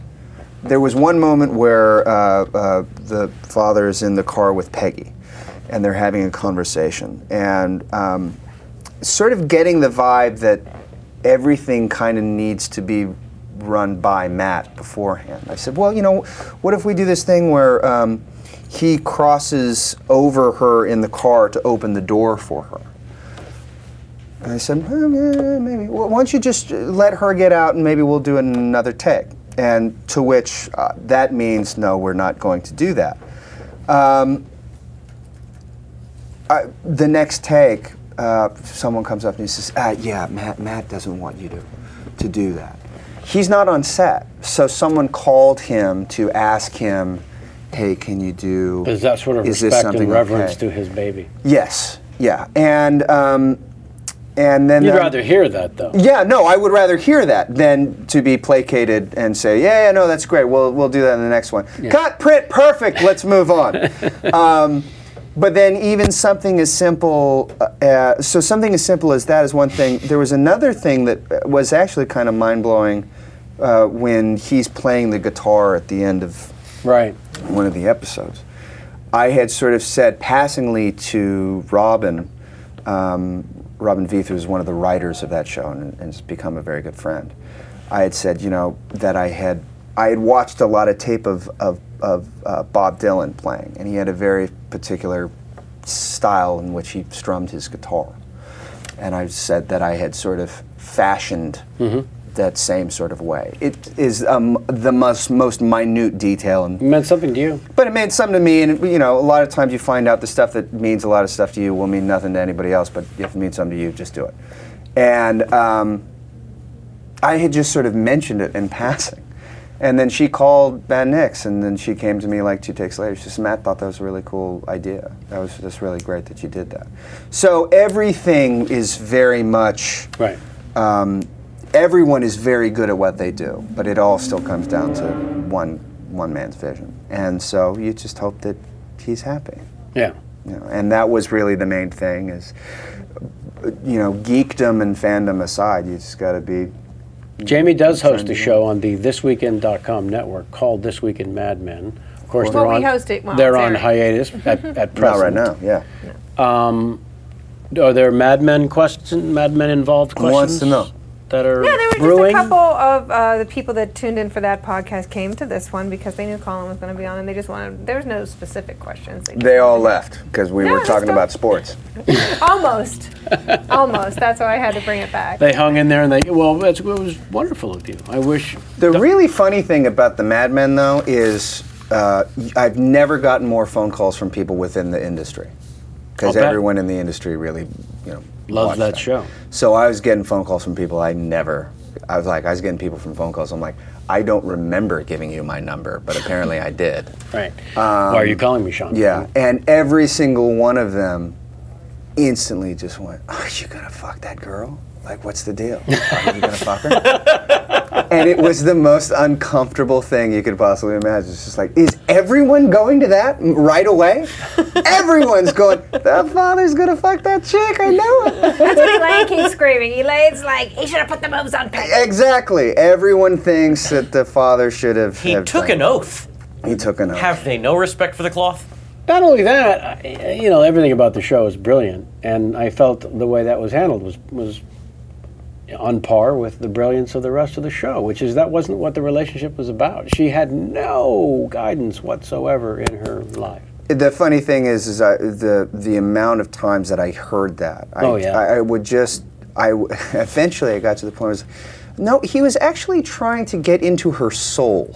Very different. Yeah. He was fighting for her soul. Yeah. Not necessarily for access into the pants. Just be happy he wasn't... Yeah. But and also that had already been done on The Sopranos. There was a whole will they, won't they thing on The Sopranos. So that's right. You're never going to get the same story from the same... you're never going to get the same story from the same guy when the guy's as talented as Matt Weiner is. Right. Thank you for that. You're welcome. Seriously. Because... There's one thing to be a fan. There's one thing to want to know nothing about how the magic is actually performed.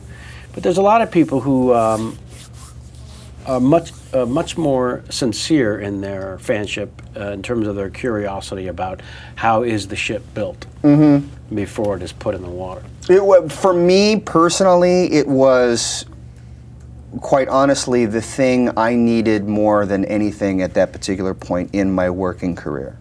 To be able to be on something that good and for it to work. And for me to be able to watch that show and have just, a few minutes of every episode where my suspension was not there, and I go, okay, that worked out okay. I'm not happy with maybe that. I could have done that differently. And then as soon as my scene is over, I'm right back into the show as my normal, in my normal seat as a fan. And I still watch that show to this day, and my jaw's on the ground. Yeah. And the only difference is now is I can maybe email one of them and say, like, that was really good. Yeah. Speaking of which, as a card-carrying member and a proud participant of the heterosexual party, yes, I still need to know what it was like the first time you looked into the eyes of John Hamm. It was... Because when he sat at this table and then told me we'd actually met prior, I was... you had met John Hamm? We played 9 holes of golf together, and I'd forgotten. You had forgotten? Yeah, Don't be insulted. I'm not anymore. He played a man's game with a man, and he still forgot. Yeah, Is golf a man's game? Nice. Was it like a 3-par? Nicely done. It was Whitsett. It was Whitsett in the Valley. It's hardly a course. It's hardly nature. John Hamm, although I did not have any direct scenes with him, No. I did get a chance to meet him. We have mutual friends, and we discussed said mutual friend. And I maybe fell in love a little bit with him. It's not so much in the eyes as it is in the beard. This is nothing like his 5 o'clock shadow. Which he has 9 times a day. He has 5 o'clock shadow 9 times a day. This is... It's the Homer effect. A couple of weeks. Jamie, what's the just Homer like this. effect of the John Hamm beard? Yeah, he shaves and then comes right back. And then it just comes right back out. Yeah. John Hamm is... the thing that's so great about him, though, honestly, he's playing arguably one of the most dramatic characters that has been on TV in the last 20 years. Probably one of the funnier guys you've ever met, and is so attuned. Yeah, I've yet to meet a comedian that doesn't think that John Hamm is hilarious, and so it sort of gives you hope. You sort of go, oh, okay. Well, the old adage that God rarely gives with both hands stops at John Hamm. You're not allowed to be that attractive and that funny, let alone talented. Apparently, there's like nothing he can't do. Yeah. Like we've heard. I saw him build a house. He really I saw him Like build he a said, house. like he's a jack of all trades. Like Yeah. there's nothing he can't do. I saw him build a house and a car. He's really... He built a car. He built a car. Out of the extra pieces from the house? Yeah, from the house. He built a car. He built a car. From the sod of the backyard. But everyone on that show is talented. Yeah. I mean, everyone on that show is talented.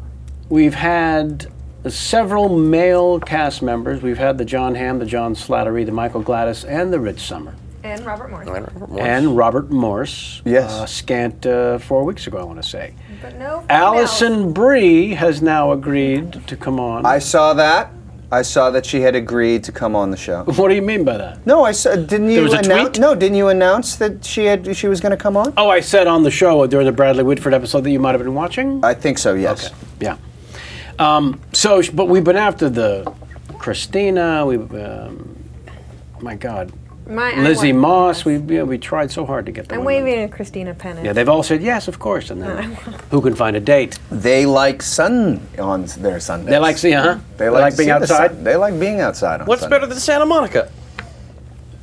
On a Sunday for your son? Outdoors. Close enough. Sammy, if you want to be on the show, why don't you just host Who Tweeted and let's get it over with? Okay! Ladies and gentlemen, it's time for Who Tweeted. Roll the intro. There's your That's segue. a segue. That's a segue. Look, it's another graphic. Who tweeted? I'm just gonna This is great. move Oh, you're that. going to move I your don't water? I don't want to knock that over. Okay. Look at this. Hey! Look at this. Hey, we did it. What's the game? How does it work? Who tweeted? Who tweeted? It's the exciting game show game that's taking America by storm. And by America, you mean? This very room. I see. Okay, The World Wide Web. so you and I briefly discussed this before, but I will Yes. remind you. Okay. So, who tweeted? This would be Tyra, Paris, or Demi. Okay. You know them? They're all crazy. So, I'm going to read a tweet that was authored by one of them, and then you and Kevin will be playing against one another. Oh. And, oh yeah, this is for keeps. And, Is there any sort of prize for the victor? there is a prize for the What? victor. Oh yeah. Yeah. Wouldn't be a dancing Andrew Jackson, would it? No, this one's very What? floppity, so he's probably just going to fall right down. Ah, there we go. Floppity. I won't have it. Sorry, there's not much we can do about that. The AC is on. I want to see Andrew dance. He's floppity. No, Right. he's not going to make it. It's an old Andrew. He really is. He's practically in the grave. It's Peter Gammons. You would think. It's As is pointed out every time. How does the game work? Okay, here it is. I'm going to read a tweet. Uh-huh. And then Okay. you buzz in by saying your own name. I will point to you. Oh, so I have to go, Colin! Yes! Okay. I'm going to point to you, and then you got 3 seconds to say Tyra, Paris, or Demi. Because if we both went, he'd be. I don't know who's talking. Yeah. I can't Difficult hear anything to out of this find. here. So, so it's going to be a best of 8. You get one right, you get yourself 5 points. You buzz in, you get it wrong, you lose 3. What? And then we move on to the You next lose question. points. That's right. We are like Jeopardy. It's called We stakes. punish ignorance. There are stakes. So here it is. Tweet number 1. Tweet number 1. Just had a romantic dinner with my love at Dan Tana's. The food is amazing there and love the atmosphere. So old school Hollywood. Colin. I'm going to say that's Tyra Banks. I'm sorry, sir. What? I am sorry. Paris Hilton. Paris Hilton. She. It's all right. It's all right. You learned an important part of the game. The Can questions and answers are not obvious. They're not obvious. Jamie carefully screens Do you follow the Twitterverse all for these. 3 of these so you're attuned to their No. minds? You didn't see me jump in. I just look them up. Okay, let's go. Here we go. Tweet number 2. Still anyone's game. Very early. Tweet number 2. There's your petard. Feel free to hoist yourself on it again if you need to. All right. Tweet number 2. My buddy Robin and I working on big projects. Kevin, Tyra. That is correct. I don't even know who Robin is. You don't need to. Doesn't matter. Don't care for her. She obviously didn't feel the need to explain who Robin was. She's on the Tyra train, is all we know. She's in part of the camp. Tweet number 3. What are you doing right now? I'm sitting here appreciating the fam. You? Colin. It's got to be Demi. She has a fam. Why are you... Okay, yes? I'm sorry, no. What? You put down 5. Kevin put down 5 thinking I had it. I did. Tyra Banks. What? Tyra Banks. What fam did she rent? I don't know. I don't know. Tweet number 4. Jeez. This is a retweet with a little comment. So I'm going to read the original tweet, and then this person's added on. Oh, okay. So the So first part was not from the right. The original tweet was from @InStyle, Ah, a little hint. and @InStyle said, "I just unlocked the newbie badge on Foursquare," and then this person said, "Love getting those badges." Kevin Paris. Kevin, Oh, sorry, Kevin no. Kevin Paris. Sorry, no, sir. I love Kevin Paris's work. I find him to be a truly great. That was the great @Demi. We've got one. We've got 1 out of 4, by the way, between wow. us. Yeah, we're kicking But it. by the way, I just want to point out, if by chance someone stumbles upon this on the internet that has no idea what Twitter is, Nope. or Foursquare, or any of these things, what are the chances are he's screaming at his television going, "What are you talking about? you RT'd an @ symbol and a Foursquare? What is this? I hate the future." Those are most of our fans. My family won't even watch this because they think it's not legitimate. 'Cause It's not real. on television. It's on the interwebs. They're like, oh, it's not on TV. Well, when's Kevin going to do something real? Yeah, right? Starting a week from tomorrow. We need to buy them Google TV, clearly. All right, go ahead. Tweet number 5. Tweet number 5. Anyone's game, really. Anyone's game. Very tight. Wow! I can't believe these pictures are online already. I literally just left there. Colin, Paris. That is correct! Oh, it's a new game. Nicely done, sir. Nicely done. It's very exciting to be that point. Thank goodness. All Were right. you yelling at him for clapping? Yeah, what was that? Why? Look, he's into it, baby. He's invested. He is. We go back longer than you and I go back, and he remembers all of our dates. I remember him. How old were you when you started Freaks and Geeks? 17. He was 17 years old. He was walking around with a hat that said, "Dying is easy, comedy is hard." Wow. God bless you. I had that printed. Everyone was looking at him going, what is this kid's story? You're That only is 17. fascinating. The great Edmund Keane said that. It's amazing. Cheer up. Okay. Question number This would be 7. tweet number 6. 6. Tweet number 6. Thank you, @Fresh Diet, for winning the Twit Change auction that will help kids in Haiti. I'm following you and your positive tweets on health and diet. Kevin, feels like Tyra, but I'm going to say it to me.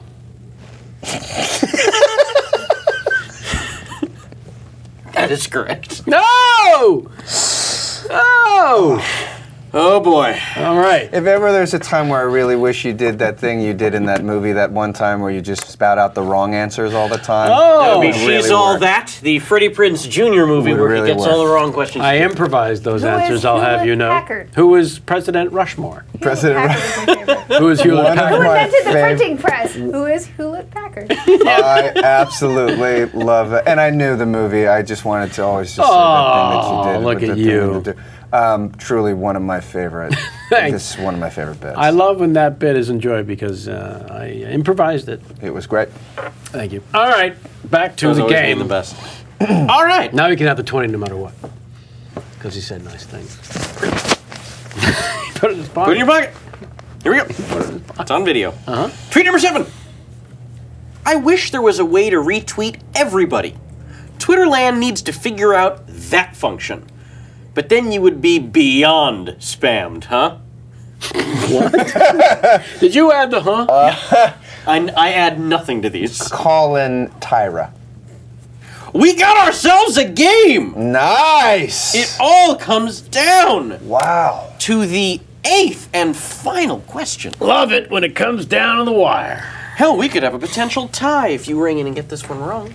Ooh, he's right. A playoff, a runoff, a final question runoff. Wow, I think you need to okay. let me ring in and get it wrong. But you ring in and Come get on, it right. for my own The game is personal yours. entertainment. If you're ringing it right, Yeah, well, if only there was such thing as a sure thing with this. with this Great game. hellish game. Tweet number 8. Met up with my girl Brooke and her adorable twin boys for dinner. They are so cute and sweet. She's an amazing mom and a great friend. Colin, Love her. Tyra. Oh. Are you serious? It didn't That see- totally seems like something Tyra would say. Jamie succeeded again with the trick questions.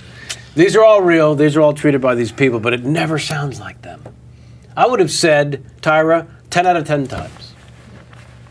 Paris. It was Paris. Paris? That lying little... The only thing I do is if they throw out one of their catchphrases, I take it out. Like Right. if Paris says loves it or Tyra says, fierce, I take that out. That's the only thing I do. How about that? Out of the pocket and back into the Back in the, well, you still get to keep this, and that's worth at least half of that $20 bill. Not At really. least half. At least. And that is how you play Who Tweeted. Thank you, Sammy. Well played, gentlemen. Well, Well played. done. You'll get it next Thank you, thank you, Get 'em thank you, next sir. My goodness. time. Oh, this is I was convinced that was Tyra. Yeah, these are hard. These are not easy. Not easy. But yet, do you feel because you have worked with Demi that I know how she maybe tweets her thoughts? Maybe you've got an advantage? No. No home field If she advantage. says something about saving abused kids, Yeah. That's why I don't use those. Yeah, ones, 'cause that's the she's all only one about I know of hers, their- or I yeah, would know. her anti-slavery foundation. but Jamie knows the anti-slavery is not the ones. Yeah. Was there a thing from the room that you were laughing, or or is it? No, when I said if they use one of their catchphrases, and then somebody said Demi's catchphrase was "Ashton, don't eat that off the floor." I just thought that was funny. A lot of good singers there in the chat room. Huh? Yeah. Zinger. Not only comedic minds, but fast typists. Right, very fast typist. That's the part I don't understand and never do. Pop, pop, pop, pop, pop. Talk to me about, you've worked with Jack Black now a couple of times. The Whirling Dervish, the Tasmanian Devil, if you were, in terms of energy when the cameras are on. Which is the key Yeah. when the cameras are on. He knows how to reserve it and save it up for the camera time. Yes. Considerably more laid back when Very much so. not on camera. But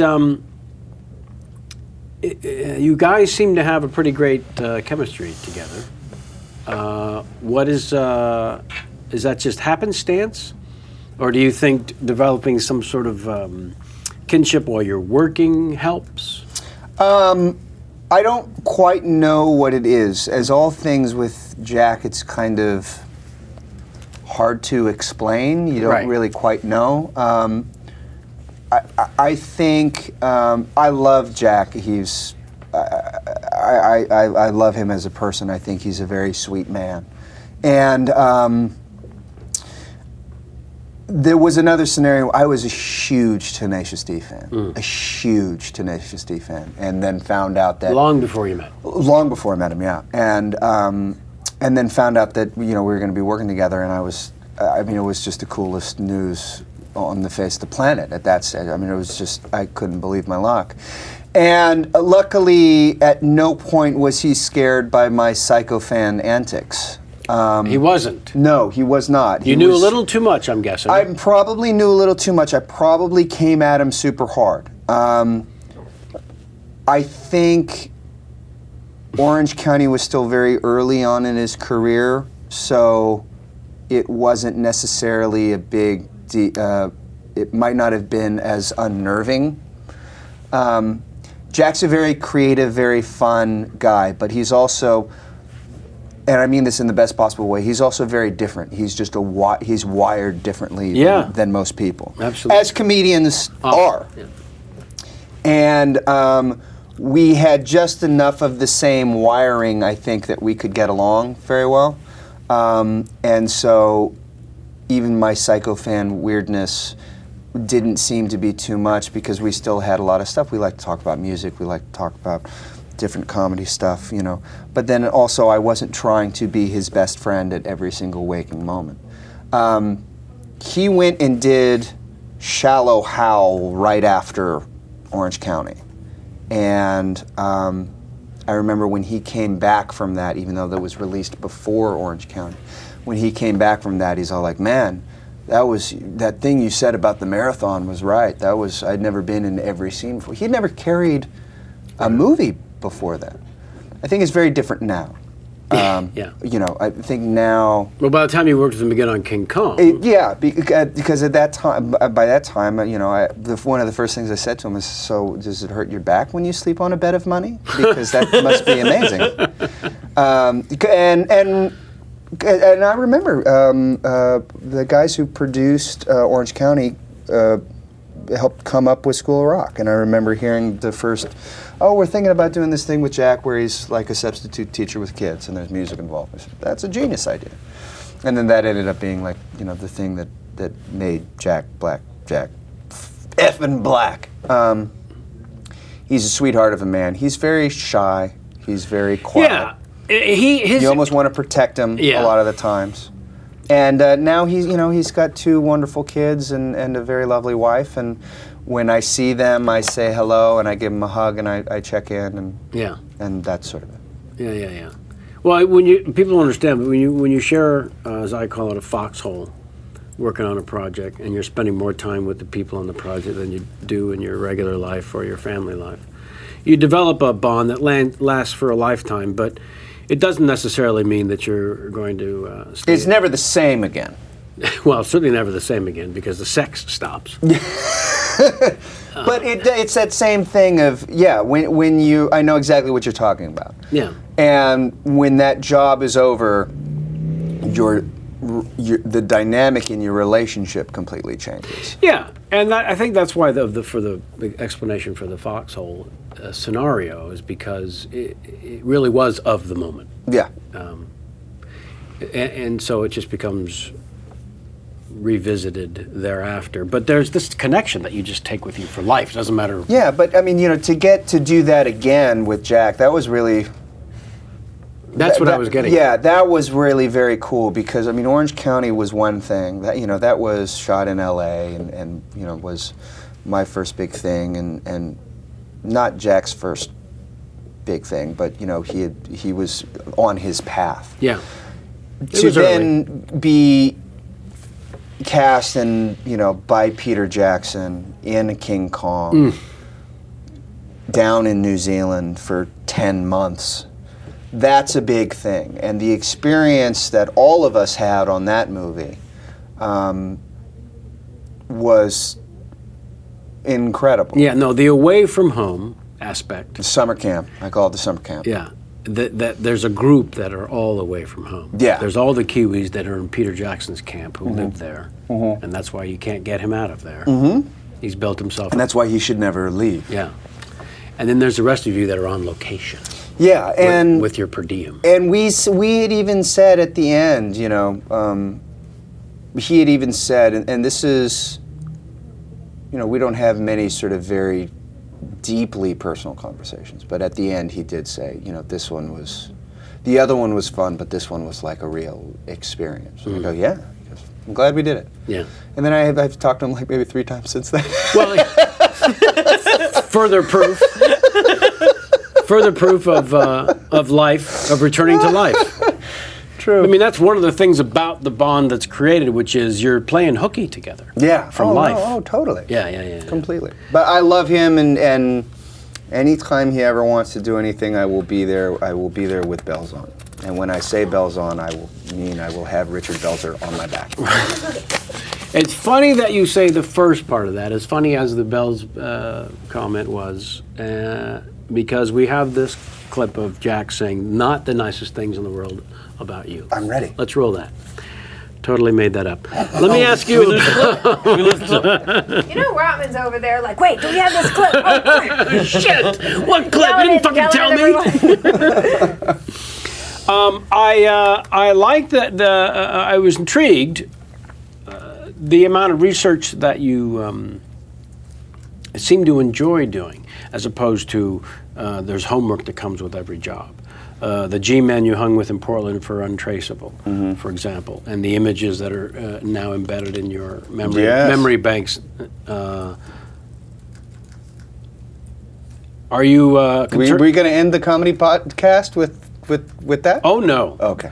I am of the opposite mind in terms of research, and so I'm forever curious about those who. It's part and parcel of not every, but most jobs, which is to sort of wear the skin. And when I worked very early with Armin Mueller-Stahl, one of the great theater and film actors, he was explaining to me, because it was my first time on a drama, and he was explaining to me that for him it all started with the shoes. You must put on the shoes, and when you put on the shoes, it informs how you walk, how you stand. And he had this wonderful fake accent but he had it all made sense, and it was all very organic to creating another character. Yeah. Where for me, being an untrained comedian, untrained in the theaters, it's about making every aspect, whether it's verbiage or movement or anything, completely and utterly real and believable, like a normal person should be. Yeah.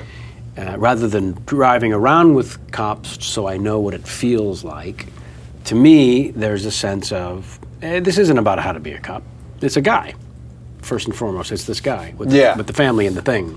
Well, this like, I kind of know what you're talking about, because this is the great question.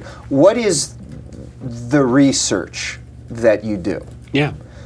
Because you hear a lot of actors do is, I did a bunch of research. Well, what the fuck did you do? Now Daniel Day-Lewis will go and do something for 6 years. That's great. I don't know what I'm doing 6 years from now. I've got maybe a few weeks, and so hopefully I'm working on a production that's big enough that has some connections to do. Otherwise, Yeah. I'm not doing any research. This is a research for me. Yeah, Whatever's in the whatever's in the page of the script. Yeah. Because to me, Oh, that's yeah. the story. Yes. So I will Oh, read the totally. script 100 times, so I know every nook and cranny. Everything else is just fun stuff that you get to do. That's actually where I'm driving, which is the enjoyment of it. It's not a job, it's not a task, it's not, well, if I don't do the research, I haven't done my job well. It's clearly, I got a sense from, specifically about hanging with the G-Men a little bit in Portland for that movie, there was, as tragic as it may have become for memories, there was a sense of like a kid really playing with these cool kind of... That movie, it's very funny. That movie was actually a very hard movie for me. Sure. In only that it was one movie where I had done a lot of homework. And by homework I mean, I had spent a lot of time with these FBI guys, and we got to go and do the shooting of the guns, which is always cool.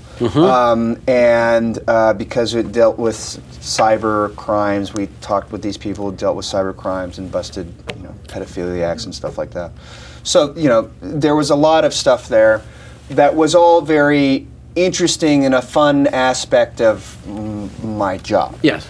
I had then decided, well, I can't really do any of this stuff. I ended up bumping up against what reality and what my the homework that I had done with what the job was. You said, really, your only job is to try and make it seem like you're saying it for the first time in a real environment. A lot of times the job you're on, just the way that it's written, prohibits that.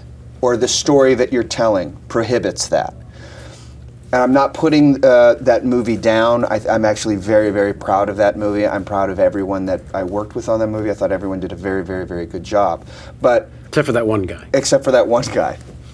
Because I found that a lot of the stuff that I had worked myself up on was actually detrimental to my overall experience making the movie, because I made myself miserable. Because I said, if I'm a cyber cop guy, I'm not going on Match.com because I know that maybe, or maybe I shouldn't say Match.com, but I'm not going to go on some online dating service because I know that it can be corrupted by cyber whatevers, and I'm not trying to discredit that. But, that was a stretch.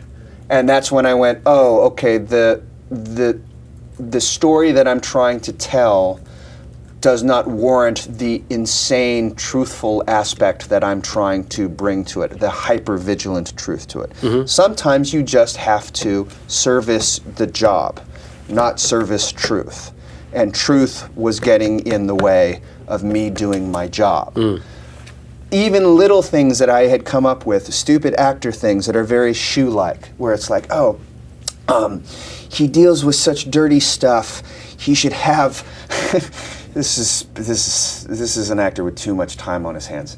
He should have a Purell thing there, and every now and again he'll hit the Purell and wipe his hands. Never got a chance to do that once, because the director said, I've got too many scenes here at this desk. I can't have that. That will kill my movie. So scenes in which I had planned, I'm going to do that thing with the Purell right there, that is now a walk and talk going through, the thing, or that is now in the kitchen. I got to get you away from the desk. Yeah, I got to get you away from the desk. Those kinds of things. So he carried a little Perel. Yes. No, I mean, I could have gone that far, but, Thankfully you didn't. Thankfully I didn't. Those kinds of things, that was part of my my ongoing education, in that you want to be able to feel that you can do homework, but you have to just throw it away. If it doesn't work, you have to throw it away. Yeah. And it's a hard thing to do when you're in Portland and it's raining and you're, you're just like, oh my God, at some point I'm just going to be the dude who dies in a vat of acid. Okay, funny story about that. And I know we're quick. No. That, when I signed on, I was to be eaten alive by ants. Were you? Yes. And you said yes. And I said, I didn't say yes, I got the job, and I said, yes, thank you. And when I get to Portland, they say it's no longer, I had flown to Los Angeles for literally 5 hours, did a makeup test for the ants, and then flew back to New York. A couple of weeks later, I fly to Portland for the movie, and they say, it's not going to be ants anymore, we're going to boil you in a vat of acid. I go, okay, great. But they had told me, you might want to hit the gym, or I had already been hitting the gym for the ants. And so I had been hitting the gym, and even when I hit the gym, really nothing happens. I'm cursed. Would you be surprised? With those I have to interject one little thing. Would you be surprised that this is the third time in 92 interviews that someone had said, I've already hit the gym in preparation for the ants? Would you be surprised? I would be. Okay. If by ants we just mean death. And so I hit the gym for the ants. And I'm not looking great, because I never really do look great when I hit the gym. But I'm feeling okay. Sure. What they neglected to tell me was that the tub was actually going to be a clear glass tub. Was it now? And the glass combined with the water had a stunning magnification effect that really did a great number on my torso. How skinny was the stunt double? No stunt double. This was the first day of filming. No. Yes. No. Yes. Oh, because it's like a sex scene. You want to get it done out of the way because you don't want to work. Sure. You know why they do that. Yes. Because they don't. If they don't get along, you don't want to shoot the love scene on the 58th day of them not getting along. You get it out of the way soon. When they're still talking. And for me, it's like, if this guy's a dick, let's get him in the water now. So I'm in the water. The water, gravity, this looks okay. But in the buoyant water, everything just comes up and sort of mushes together in a doughy configuration. Magnification happening. Magnification. Plus, I'm so pale, and they've put these bright lights. You better believe it. I look like the fucking Stay Puft Marshmallow Man in this tub, in which I am tied to it and gagged, and I'm trying to blink Morse code with my eyes. Sure you are. That's day one of the job, Kevin. I got 2 more months of this wonderful job. At one point, the water's too hot, and I just turned to the DP. I said, "If I pass out, just pick my head up." And he's like, "What?" And I'm like, "This water's really hot." Then the water's too cold. Really? And I'll never forget this guy, Scotty Robertson, said, well, this isn't going to work, because now his nipples aren't going to match. Totally joking. Totally joking. To which I now call him Scotty Nips. Good. Which I call him Scotty Nips now. I like that a lot. That was that job. Homework is, I end up, it's just do the fun stuff, and then at the end of the day, just like you said. Well, I found a sense of play, and that's what I think caught my eye. I found a sense of play. Yeah, oh yeah, because this is all play time. It's all play. Yeah. I like it when people can actually enjoy not only life, but this particular occupation to the point where they try to make every time at the circus as fun as possible. Of course. Because I've worked with enough, I'm sure you have, of people who just, if they're not miserable, they don't feel they're doing their job right. Yeah. Method. And, yeah. Oh boy. Yeah. I had an actress who in the movie, where husband and wife and my character cheats on hers, and so she hates me for most of the film. And so the whole time the cast was socializing on location and going out for dinners. And she hated me at dinner, and I'm At dinner? I'm class clown at most of these dinners because that's what I organically feel I'm most comfortable. And everyone's entertained. I'm there to entertain the troops. And this actress hates me. And I can't figure it out until the film's almost over and I realize, oh my God, she's method and she has to hate me. And that's so important for the 2 scenes the both of you were in. Like, seriously. Which I'm saying that against her. Like, really? That's exactly what I thought. It wasn't so important for those 2 scenes. It really came to be very important during dessert. That was really the most important thing. Yeah. Or it turns out everyone else was just being nice. Yes. And she had it right. Your computer got unplugged. That's why it's like. That's why. Yeah, sorry. Maybe when you got up to get the water. No, it wasn't that. I saw you unplug it accidentally, and then I didn't want to say it. Ah. Well, fortunately for you, Yeah. we're smack out of time. Oh, no. And that means, of course, I have to say something. please. I have to say something before we go off the air. I have to apologize to my mother Aw. because she was very upset that I said that my family doesn't watch this because we don't think it's legitimate. That was something my sister Jacqueline said in haste one day, and my mother always watches the chat show and is a huge supporter and always walks around with her chat show T-shirt around the Ambridge. We love Julia Kay and her she support. was very upset, and she said if she was here right now, she would punch me in the thigh. Because is she in the chat room and said, Yes. "How dare you say that"? Yes. You know what? That's a good, Mom. Good of you to own it and apologize, and good of her to Said, point out her if she fanship. was here, she would have punched me in the thigh. Right in the That's what thigh. she does. When Yeah, she's that's her mad move? at me. Is she one of the members of the Eagles? I don't understand. No, my Her father father. and my sister are, but my mother does go as my sister's guest quite a bit. I don't even know what. But your family did say that they think that what I do here is not real. My mom thinks that you're annoying, but that's another story altogether. So does my mom. I'm sure your mom is thrilled that you just said that. There's more apologizing. Tune in next week for the further apologies of the Fox family saga. The Eagles is much like the what are The the VFW, the American VFW, Legion. American Legion, Yeah.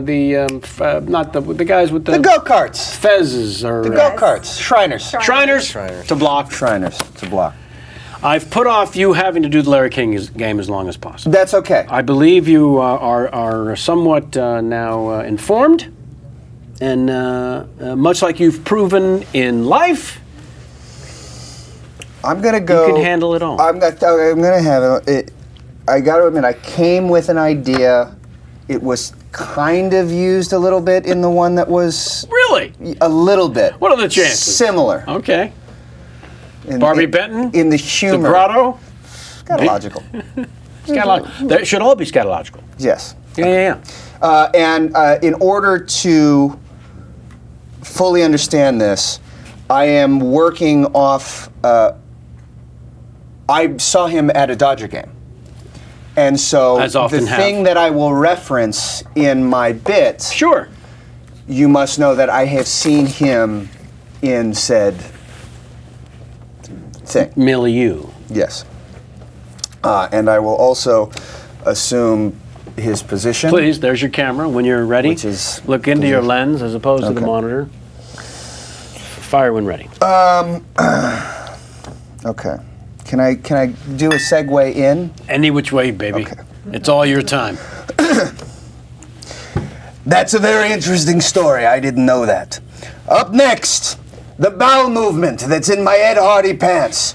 Would anybody like to see it? I think we've got a caller. Council Bluffs, Iowa. Go ahead. Council Bluffs! Council Bluffs!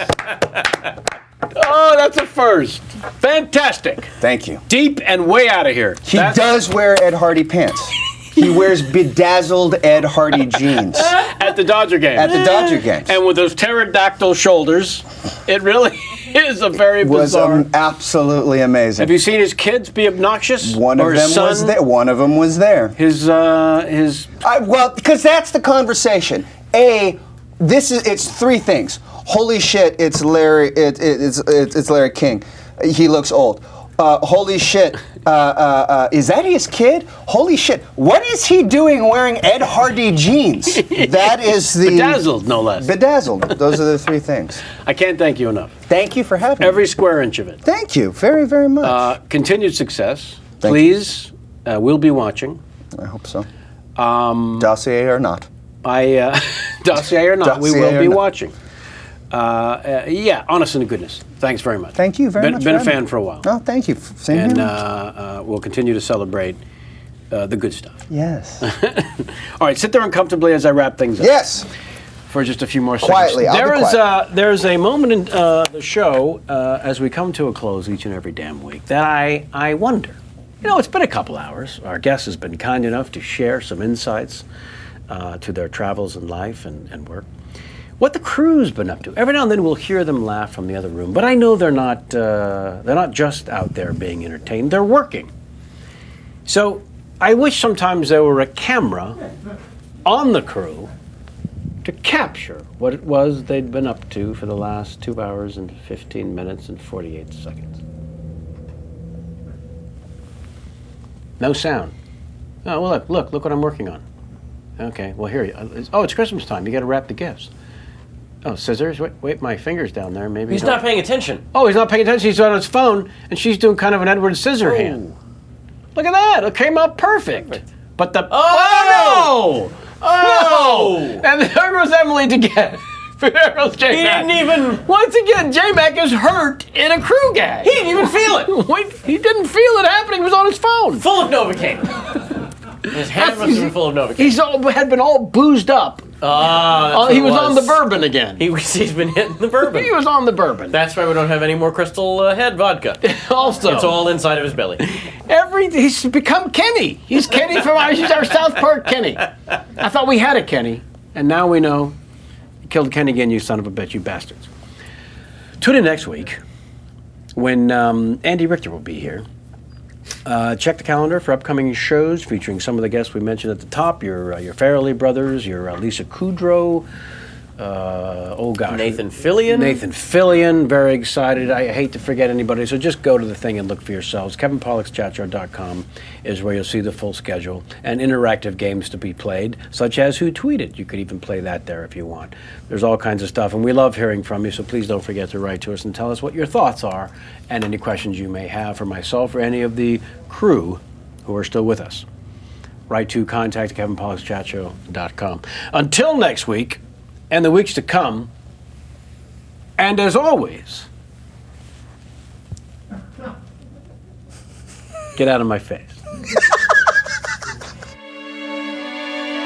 He's all of the rainbows, but none of the rain. He's dry, but he's an alcoholic.